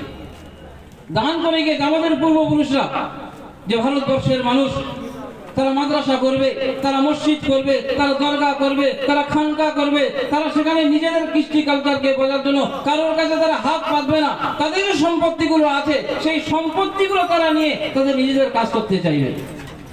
আমার ইমানদার ভাইয়েরা, আমরা যারা এখানে উপস্থিত হয়েছি, ভাবলাম আমাদের ওই জায়গায় দেশ আগিয়ে চলেছে পুঁজিপতিদের হাতে। আজকের এই ওয়াকফ সম্পত্তিকে যদি নেওয়া যায়, তাহলে আদানি এবং আম্বানিদের কাছে ওয়াকফ জমিন দীর্ঘমেয়াদী লিজ দেওয়া হবে। আর দীর্ঘমেয়াদী লিজ দেওয়ার কারণে তারা সেখানে শপিং মল করবে, বাজার বসাবে। আমার আপনার পাড়াতে ভুসিমাল দোকানদার আছে, আমার আপনার পাড়ার দোকানে একটা চায়ের দোকান আছে, পানের দোকান আছে, একটা গুডসের দোকান আছে। তারা ওদের কাছ থেকে মাল কিনতে হবে, মাল কিনে তারা বিক্রি করবে। এই জন্য সম্পত্তির দরকার। সম্পত্তি কোথায় পাবে? যে মুসলমানদের যদি একটু কাটিয়ে দেওয়া যায়, মুসলমানদের যদি হস্তক্ষেপ করা যায়, তাহলে ওখান থেকে অনেক সম্পত্তি চলে আসবে। এই সম্পত্তিগুলো ওদেরকে ওখানে দীর্ঘমেয়াদী লিজ দিয়ে এই পুঁজিপতিদের হাতে পুরো দেশটা তুলে দিয়েছে, কিছু আর নেই।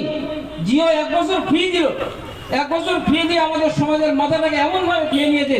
নিয়ে তারপরে দেখা যাচ্ছে যে 1 মাস ফোন ব্যবহার করতে গেলে 299 টাকা দিতে হবে, 300 টাকা দিতে হবে। অন্যান্য কোম্পানি সেখানে দেখছে আমরা কি করবো, প্রতিযোগিতার মার্কেটে যদি আমরা না যাই, তাহলে আমরাও ব্যবসা করতে পারবো না। ওই জন্য ভোডাফোন আসলো, এয়ারটেল, তারা বাধ্য হয়ে ওই রাস্তায় চলে গিয়েছে যে মানুষের পকেট থেকে কিভাবে পয়সা নেওয়া যাবে এবং কিভাবে পয়সা নিয়ে মানুষকে পথে বসানো হবে, সেই রাস্তায় চলে যায়। আমি আপনি চিন্তা করে দেখি, আমার আপনার বাড়ি আছে, বাড়িতে 1 তলা না 2 তলা না 3 তলা, তার বারান্দা আছে কিনা, তার প্রাচীর আছে কিনা, পঞ্চায়েতের মানুষকে সেখানে সার্ভে করছে। সার্ভে করে তাদের সেখানে নাম উঠে আসছে, এই মানুষটার বাড়ি এই পজিশন, অতএব এর কর এই পরিমাণ টাকা দিতে হবে। আপনি যখন পঞ্চায়েতে কোনো সার্টিফিকেট যাবেন, আপনার ওই করের লিস্টের খাতা আগে খুলবে, খাতা খোলার পর দেখবে কর বাকি আছে কিনা। আপনি জানতে পারছেন না যে টাকাগুলো কিভাবে এরকম নিয়ে নিচ্ছে, নিয়ে তারপরে তার থেকে এই সব জিনিস করছে। সেই জন্য এখন আমাদের জাগার সময় হচ্ছে। ভারতবর্ষের মধ্যে সব থেকে বেশি সম্পত্তি হলো ডিফেন্সে, তারপরে সম্পত্তি হলো রেলওয়ে, আর 3য় নম্বরে সম্পত্তি হলো ওয়াকফ সম্পত্তি। 12,000 একর শুধু পশ্চিমবঙ্গে আছে ওয়াকফের সম্পত্তি, 12,000 একর। তো এই যে সম্পত্তিগুলো আছে, এই সম্পত্তিগুলো নিয়ে তারা ওইভাবে ইউটিলাইজ করতে চায় যে মুসলমানরা ওরা দেখে নিয়েছে যে কাগজপত্র নেই। আজ থেকে 500 বছর 700 বছর মুঘলদের সময় সম্পত্তি সেখানে ওয়াকফ হয়ে গেছে আল্লাহর নামে, মুসলমান মানে ভালো কাজের জন্য ব্যবহার হবে। দেশ যখন ভাগ হয়, কিছু মানুষ এবারে চলে গেছে মুসলমান, তারা তো জমি জায়গা নিয়ে যেতে পারেনি, তখন তারা আল্লাহর উদ্দেশ্যে ওয়াকফ করে দিয়েছে, আমরা পাকিস্তানে চলে যাচ্ছি। কিন্তু আমার যে সমস্ত ভাইয়েরা এই ভারতবর্ষে থেকে যাচ্ছে, তাদের উন্নয়নের জন্য আমাদের এই জমিগুলো আল্লাহর উদ্দেশ্যে ওয়াকফ করে দিলাম। আজকে সেই সম্পত্তিগুলো মেপে দেখেছে, প্ল্যান করেছে, ব্লুপ্রিন্ট করে দেখে নিয়েছে, সার্ভে করেছে, দেখে নিয়েছে। নেওয়ার পরে এই সম্পত্তিগুলো আজকে এই পুঁজিপতিদের হাতে এরা তুলে দিতে চায়। দেওয়ার পরে কি হবে দেখা যাবে, যখন আমরা কোনো কাগজ ডিএম এর কাছে দেখাতে পারবো না, তখন ডিএমটা খাস জমি বলবে, খাস জমি, তারপরে দোকানে বোর্ড লেগে যাবে সরকারি সম্পত্তি। অতএব এখানে যদি কোনো নির্মাণ থাকে বলবে অবৈধ নির্মাণ, সেটা যদি কিছু হয়ে থাকে অবৈধ বলা হবে, সেগুলোকে গুড়িয়ে দেওয়া হবে, ভেঙে দেওয়া হবে। দেওয়ার পরে আর দেখা যাবে আমি আপনি নামাজ আদায় করব যে জায়গায়, সে মসজিদে নামাজ আদায় করার মতো জায়গা থাকবে না। আমার আপনি মারা যাওয়ার পরে আমার আপনার লাশটা কোথায় কবরস্থ করা হবে, কোথায় দাফন করা হবে, তার জন্য কোনো জায়গা থাকবে না। আজকের আইন পাস, রাষ্ট্রপতির সই হয়নি, শুধু দুটো পক্ষে বিল পাস হয়েছে, রাষ্ট্রপতির সই হয়নি। সেই সময় উত্তরপ্রদেশের ফতেপুরের একটা ঈদগাহকে পরিপূর্ণ দখল করে নেওয়া হয়েছে। আজকে হয়তো আমরা এমন একটা সরকারের আছি, সেখানে চাপ বুঝতে পারছি না, কিন্তু আমার আপনার মাথার উপরে এই কালো মেঘ কিন্তু নেমে এসছে। কোন মুহূর্তে বজ্রপাতের মতো গর্জন করবে এবং আমাদের সকলকে ওই জায়গায় নিয়ে চলে যাবে, তার জন্য আমাদের কিন্তু এখন তৈরি হতে হবে। আমাদের সম্পত্তি, সেখানে দুজন অমুসলিম অফিসার থাকবে, এটা কোন জায়গায় মানে? আমাদের সম্পত্তি আমরা আল্লাহর ওয়াকফ করব, সেখানে আইন আসছে কম করে 5 বছর তাকে ইসলামী কৃষ্টি কালচারের মধ্যে থাকতে হবে, তবে সেই মানুষটা যদি ওয়াকফ করে তবে সে আল্লাহর উদ্দেশ্যে ওয়াকফ হবে। ওয়াকফ হবে না হলে ওটা ওয়াকফ হবে না। তো মুসলমান কে কখন হচ্ছে, কে না হচ্ছে, তার কালচার আছে কিনা, এগুলো সরকার হিসাব নেবে। সেজন্য ভাই, আমাদের পূর্বপুরুষরা আমাদের এই উন্নয়নের জন্য আমরা কোথায় নামাজ পড়বো, কোথায় গিয়ে শোব, আমাদের বাচ্চারা কিভাবে লেখাপড়া শিখবে, আল্লাহর নাম স্মরণ করার জন্য পীরসাহেবদের যে খানকা আছে, সেই সমস্ত জায়গাগুলো, এতিমখানাগুলো, এগুলো আমাদেরকে রক্ষা করতে হবে। এই সম্পত্তিকে আমরা রক্ষা না করি তো ভারতবর্ষের মধ্যে আমাদের যে কি অবস্থা হবে, সে অবস্থা কিন্তু এখন বলে বোঝানো যাবে না। সেই জন্য সময় এসে গিয়েছে, আমাদের মাথায় সকলের কাফনের কাপড় পরতে হবে, চির এবং গুড় এবং পানি নিতে হবে, নিয়ে রাজপথ অবরুদ্ধ করতে হবে। যে সমস্ত সেক্টরগুলো অর্থনৈতিক জায়গা সমৃদ্ধ করছে, সেই জায়গাগুলো অ্যাটাক করতে হবে। অর্থনৈতিক কাঠামো পরিপূর্ণ ভেঙে ফেলতে হবে, কিন্তু এটা হবে গণতান্ত্রিক পদ্ধতিতে, শান্তির সঙ্গে, কোনো রকমের বিশৃঙ্খলা নয়। এবং আমি দেখালে বলি যে আমরা যারা এই সমস্ত সম্মেলনে আসবো, পথসভাতে আসবো, কালো ব্যাজ পরে আসা। কেন কালো ব্যাজ পরে আসবো? এই জন্য এরা চায় যে এর মধ্যে কোনো অমুসলিমকে ঢুকিয়ে দেওয়া হোক, সুড়সুড়ি দেওয়া হোক, যে কোনো একটা বিশৃঙ্খলা তৈরি করবে। বিশৃঙ্খলা তৈরি করার পরে থানায় খবর যাবে, সেখান থেকে সবাইকে অ্যারেস্ট করে নিয়ে যাবে। সেই জন্য আমরা ভলেন্টিয়ার রাখবো, কালো ব্যাজ করবো, যাতে কোনো অচেনা মানুষের মধ্যে না ঢুকতে পারে। আমরা মুসলমান এক হয়ে আমাদের কালচারকে রক্ষা করার জন্য ওই সুরসুরির পিছনে না গিয়ে আমরা সেইভাবে স্বতন্ত্র বা অতন্ত্র প্রহরীর মতো জেগে আমাদের জমিকে উদ্ধার করতে হবে। না হলে মাদ্রাসা বাঁচবে না, মসজিদ বাঁচবে না, কবরস্থান বাঁচবে না, দরগা বাঁচবে না, ঈদগাহ বাঁচবে না, এতিমখানা বাঁচবে না, এগুলো সব আমাদের হাতছাড়া হয়ে যাবে। সেরকম দীর্ঘায়িত করবো না, আজানের সময় হয়েছে। আমাদের বন্ধুবর মওলানা ওলিউল্লাহ সাহেব এসেছেন, আপনাদের সামনে কিছু কথা রাখবেন। আগামীকাল জমিয়ত উলামায়ে হিন্দের পক্ষ থেকে মৌলালীর রামলীলা ময়দানে মহাসমাবেশের ডাক হয়েছে। আমরা কলকাতার রাজপথ অবরুদ্ধ করে দেবো। আমরা সকলেই নিজেদের খোরাক সাথে করে নিয়ে সময় যত লাগুক, যদি পুরো জেল আমাদেরকে ভরতে হয়, কলকাতার পুরো জেল আমরা ভরে দেবো, কিন্তু যতক্ষণ পর্যন্ত আমাদের দাবি কেন্দ্র সরকারের কানে না যাবে, ততক্ষণ পর্যন্ত আমরা ওই রামলীলা ময়দান ছেড়ে আসবো না। আল্লাহ রাব্বুল আলামিন এই অল্প সময়ের মধ্যে আমাদের এই ন্যাক্কারজনক বিল বোঝা এবং তার প্রতিরোধ গড়ে তোলা এবং ওয়াকফ তারমিমি বিল বা ওয়াকফ সংশোধনী বিল, এই বিলের তীব্র প্রতিবাদ আমরা জানাই। আমরা সকলেই আল্লাহ সুবহানাহু ওয়া তাআলার কাছে দোয়া করব, ঈমানদার আমরা ঈমানের শিখা যদি ওখানে জ্বলতে থাকে, এই দোয়া ইনশাআল্লাহ আল্লাহর কাছে কবুল হবে। আমরা মসজিদে গিয়ে দোয়া করব, আর কলকাতার রাজপথ গণতান্ত্রিকভাবে অধিকারকে ছিনিয়ে আনার জন্য আমরা অবরুদ্ধ করব। আল্লাহ রাব্বুল আলামিন আমাদের সকলকে শৃঙ্খলাবদ্ধ হয়ে চলার তৌফিক দান করুন। ওয়া আখিরু দাওয়ানা আলহামদুলিল্লাহি রাব্বিল আলামিন। নারায়ে তাকবীর, আল্লাহু আকবার, নারায়ে তাকবীর, আল্লাহু আকবার। ওয়াকফ সংশোধনী আইন মানছি না, মানবো না, মানছি না, মানবো না। নারায়ে তাকবীর, আল্লাহু আকবার। আমাদের সংগ্রাম চলছে চলবে, আমাদের সংগ্রাম চলছে চলবে। ইমানি সংগ্রাম চলছেই চলবে। নারে তাকবীর। এখন আমাদের সম্মুখে অল্প কথা বলবেন লড়াকু সৈনিক জমিয়তুল কান্ডারি মাওলানা ওলিউল্লাহ সাহেব। মাঝখানে আজান হবে, আজানের জন্য আমরা 1 মিনিট আমরা বয়ান বন্ধ রাখবো। তারপরে আজান শেষ হলেই 2-5 মিনিট কথা হবে, দোয়া হবে, চলে যাবো সবাই।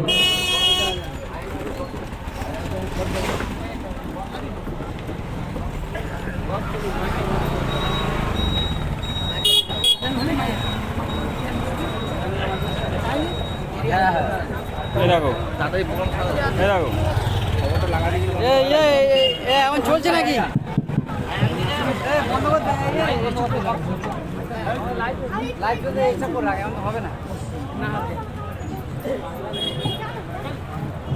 আসসালামু আলাইকুম ওয়া রাহমাতুল্লাহ। আলহামদুলিল্লাহ, ভূমিকা সারা শুরু করা হচ্ছে যে আমরা প্রত্যেকে ওয়াকিফাল আছি যে আল্লাহ সুবহানাহু ওয়া তাআলা আমাদের বদ আমলের জন্য, আমাদের চলাফেরা বা অসতর্কতার জন্য একটা অত্যাচারী বা স্বৈরাচারী শাসক আমাদের মাথায় দিয়েছেন।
হ্যালো, হ্যাঁ বল। এখন ঘরে যাই না, ঘরে গিয়ে করছি। আমি এখন এই বাংলার মোড়ে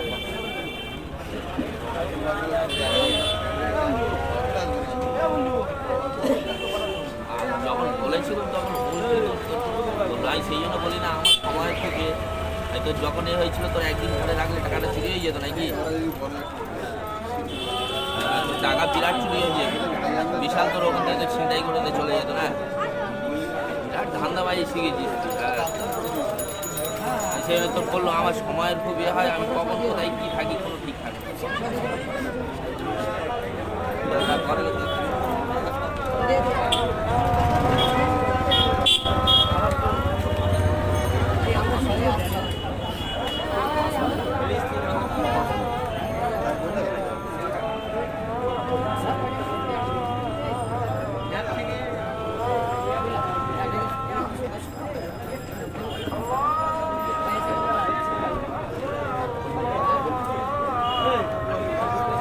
যাবে। এখন থেকে আজ আমাদের পালিত করা উচিত ছিল।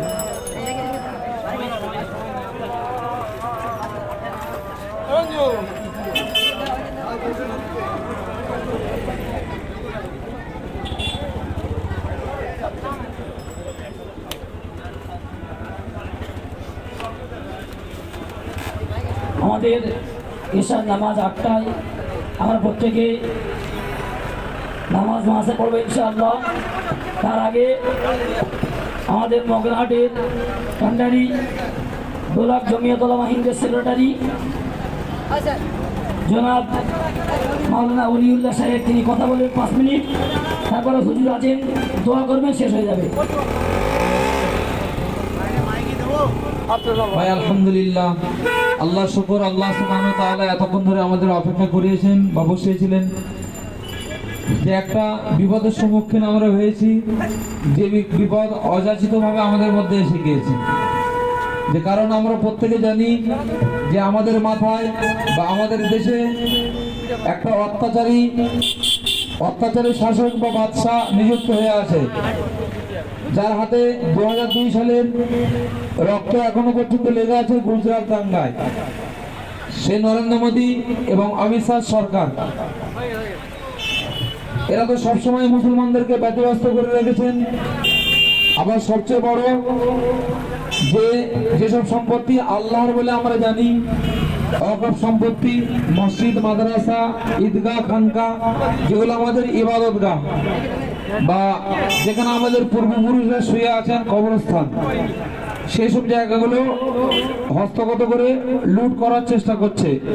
তার প্রতিবাদে আমরা প্রত্যেকে শুনেছি যে আগামীকাল কলকাতা মানে শিয়ালদা রামলীলা ময়দানে মহলালিতে হযরত মাওলানা সিদ্দিকুল্লাহ চৌধুরী সাহেবের ডাকে একটা ধর্ণা মঞ্চ করা হয়েছে। সেখানে আমাদের প্রত্যেকের যাওয়া খুব জরুরি।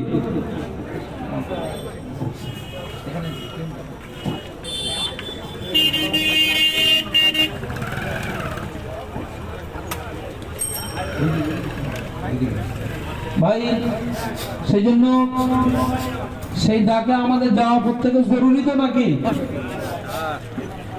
কি ভাই?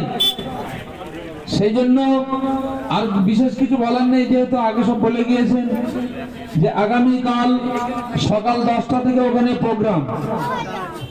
কিন্তু আমাদের এইদিকে ট্রেনে ভিড় হওয়ার জন্য আমরা ঠিক করেছি মগরাহাট থেকে সকাল 9:35-এ একটা ট্রেন আছে, ওই ট্রেনটা ধরার জন্য আমরা ঠিক করেছি। এবং ব্যক্তিগতভাবে যারা এলাকা থেকে গাড়ি নিয়ে যাবে তারাও যাবেন গাড়িতে। আর আপনাদের এখান থেকে একটা সকাল 9টায় আছে, একটা সকাল 9:53 আছে। 9:53 থেকে যদি কষ্ট ক্লেশ করে সকাল 9টায় যাওয়া যায় খুব ভালো হবে। শিয়ালদা স্টেশনে নামবেন, ওখানে আমাদের ভলেন্টিয়াররা থাকবেন, যারা এরকম কালো টুপি পরে থাকবেন এনারা হলো আমাদের ভলেন্টিয়ার। সেই জন্য তারা আপনাদের ব্যারিকেড করে পুলিশ সহ রামলীলা ময়দানে আপনাদেরকে নিয়ে যাবেন মহলালিতে। ভাই এটা আমাদের যাওয়া প্রত্যেকের জরুরি, এই জন্য যে আমাদের সম্পত্তি অর্থাৎ আল্লাহর সম্পত্তি, যে সম্পত্তি কোনো মুসলমানও হস্তক্ষেপ করতে পারে না, যে সম্পত্তি কেউ লুট করতে পারে না, সেই সম্পত্তি একজন বেদুইন, দাঙ্গাকারী, স্বৈরাচারী, অত্যাচারী প্রধানমন্ত্রী এবং আমাদের গৃহমন্ত্রী অমিত শাহ, তার সাথে সাথে আইনমন্ত্রী কিরেন রিজিজু, এনারা হস্তগত করে পুঁজিপতিদের হাতে তুলে দেওয়ার চেষ্টা করছেন, যেটা আমাদের মুফতি সাহেব বলে যাচ্ছিলেন। ভাই সেই জন্য এর প্রতিবাদ আমাদের করা খুব জরুরি। বর্তমান যেমন আমাদের নিজের জন্য আমরা করি, নিজের ঈমান বাঁচানো ফরজ, তো এই ডাকে আমাদের যাওয়া খুব জরুরি, বাধ্যতামূলক। আল্লাহ না করুন হয়তো আমাদের মুসলমান দিনরা বা ওলামায়ে দেওবন্দ একদিন ফতোয়া জারি করে দিতে পারেন যে জেহাদে আমরা কেউ ইচ্ছাকৃতভাবে নামতে চায় না। বর্তমানে এই যে সরকার আছে, বিজেপির সরকার, এরা আমাদের প্রত্যেকের জেহাদের দিকে আগিয়ে নিয়ে যাচ্ছেন। হয়তো কথাটা শুনতে খুব খারাপ লাগছে। আমাদের পূর্বপুরুষ, আমাদের মুসলমান দিনরা, তারা গলা কাটিয়ে গেছেন, সারা শরীর দিয়ে রক্ত ঝরিয়ে গেছেন এই দেশের স্বাধীনতা করার জন্য। তারা স্বাধীনতা আনিয়েছেন, আবার নতুন করে হয়তো স্বাধীনতা আনতে হবে। ইংরেজদের থেকে আরো নক্কর জনক যে সরকার চলছে, সরকারকে সরাবার জন্য। ভাই আমাদের শরীরে এক বিন্দু রক্ত থাকা পর্যন্ত আমরা এই লড়াই চালিয়ে যাব, যতক্ষণ না পর্যন্ত এই আইনকে ওরা প্রত্যাহার করছে। এই আইন প্রত্যাহার করার জন্য আমরা প্রত্যেকে লড়াই চালিয়ে যাবো ইনশাআল্লাহ। আগামীকাল আমরা প্রত্যেকে যাবো ইনশাআল্লাহ। নারায়ে তাকবীর, নারায়ে তাকবীর, জমিয়ত উলামা হিন্দ, জমিয়ত উলামা হিন্দ, পশ্চিমবঙ্গ রাজ্য জমিয়ত উলামা হিন্দ জিন্দাবাদ। হিলফুল ফুজুল সংগঠন, চুকিয়া হিলফুল ফুজুল সংগঠন, ভাই জমিয়তুল উলামা হিন্দ এবং হিজবুল ফুজুল এর মধ্যে পার্থক্য খুব একটা দেখা যায় না। কারণ আমরা যারা জমিয়ত করি, তারা তবলিগ করি, তারা মাদ্রাসা পরিচালনা করি, তারা হিজবুল ফুজুল করি, বিভিন্ন সংগঠনের যুক্ত। বর্তমান আমাদের যা সময় এসছে, সমস্ত রাজনীতির রঙকে দূরে সরিয়ে আমাদের একই প্ল্যাটফর্মে এসে কাজ করতে হবে। কারণ রাজনীতির সময় রাজনীতি করা, কিন্তু বর্তমান আমাদের প্রত্যেকের এই ডাকে সাড়া দেওয়া খুব জরুরি। ভাই নামাজের সময় হয়ে এসছে, আমরা প্রত্যেকে ইনশাল্লাহ আগামীকাল সকাল সকাল কলকাতা মহালালিতে শরীক হওয়ার চেষ্টা করব। তারপর যদি ওখান থেকে কোনো আওয়াজ দেয় দিল্লি পর্যন্ত, সেটাও আমরা পৌঁছাবার চেষ্টা করবো ইনশাল্লাহ। আল্লাহ আমাদের প্রত্যেকের বলার থেকে শোনার থেকে বেশি করে আমল করবার তৌফিক দান করুন। প্রত্যেকে আমরা, এটা আমাদের কারো জাতের নয়, কোনো কিছু নয়, এটা ঐক্যের লড়াই। যখনই যে অবস্থায় যেখানে ডাক হবে প্রত্যেকেই শরীক হবে ইনশাআল্লাহ। শুধু কালকে নয়, পরবর্তীও যখন যেখানে আমাদের একটা ঐক্যের লড়াই, এই লড়াইয়ের ডাক হবে, আমরা প্রত্যেকে ঐক্যের লড়াই, নিজের দাবি আমরা নিজেরা বুঝে নেওয়ার জন্য লাভবাই হবে ইনশাআল্লাহ। আল্লাহ তাআলা আমার সবাইকে কবুল করুন। এখন আমাদের অল্প দোয়া হবে, তারপরে নামাজ হবে ইনশাআল্লাহ। দোয়া করুন। সবাই দোয়া শরীক হয়ে যান আর প্রত্যেকে নিয়ত করে দিন আগামীকাল আমরা সবাই যাব এবং আমাদের আওয়াজ যাতে দিল্লি পর্যন্ত পৌঁছে যায়, আমরা ততক্ষণ পর্যন্ত অনুষ্ঠান করব, আমরা আমাদের স্থান থেকে নড়ব না। আল্লাহ তাআলা যাওয়া তো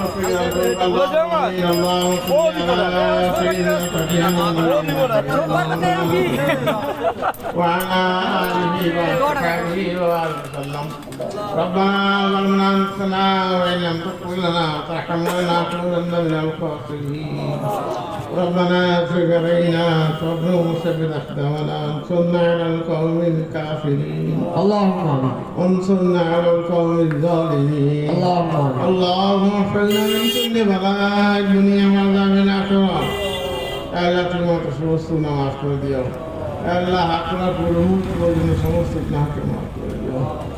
আল্লাহ এই অত্যাচারী সরকারকে তুমি যত তাড়াতাড়ি সম্ভব আমাদের থেকে ব্যয় করিয়ে নাও। আল্লাহ এই যে কালা কানুন আমাদের সামনে নিয়ে এসছেন, আল্লাহ এই কালা কানুন যেন প্রত্যাহার করতে বাধ্য হয় সে তৌফিক তুমি দাও। আল্লাহ তুমি প্রত্যেকের দিনের ওপর মজবুতি কায়েম করে দাও। আল্লাহ প্রত্যেকের কালকে আন্দোলনের শরীর হওয়ার তৌফিক তুমি দাও। আল্লাহ আল্লাহ সারা বিশ্ব জানো মুসলমান আর দ্বিতীয় বৃহত্তম দেশ, আল্লাহ এই দ্বিতীয় বৃহত্তম দেশের ওপর মুসলমানদের উপর যে অত্যাচার হচ্ছে, এই অত্যাচারের কাহিনী আজ মুসলিম দেশগুলোর কানে তুমি পৌঁছে দাও।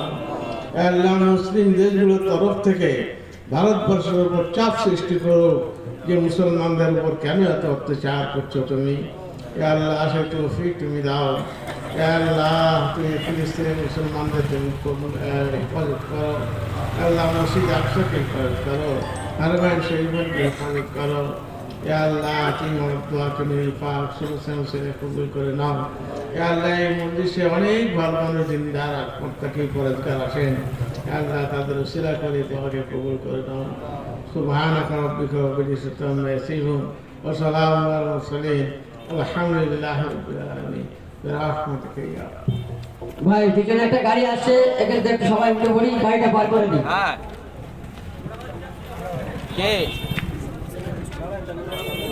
আমরা সবাই মাদ্রাসা চলে যাই, 8টায় নামাজ হবে, আমরা নামাজে শরীক হয়ে যাই।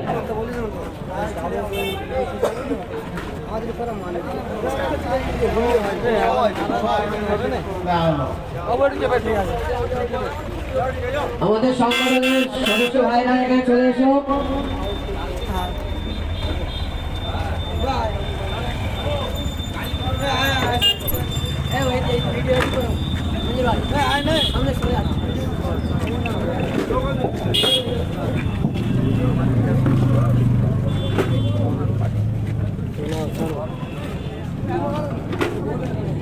নারায়ে তাকবীর, আল্লাহু আকবার, নারায়ে তাকবীর, আল্লাহু আকবার। আমাদের সংগ্রাম চলবে, আমাদের সংগ্রাম চলবে। ওয়াকাফ সংশোধনী আইন মানছি না, মানব না। ওয়াকাফ সংশোধনী আইন মানছি না। নারায়ে তাকবীর, নারায়ে তাকবীর। আমাদের সংগ্রাম, ইমানের সংগ্রাম, মুসলমানদের সংগ্রাম, জমিয়তের সংগ্রাম, হিলফুল ফুজুল সংগঠনের সংগ্রাম। নারে তাকবীর, নারে তাকবীর। ওয়াকফ সংশোধনী আইন মানছি না,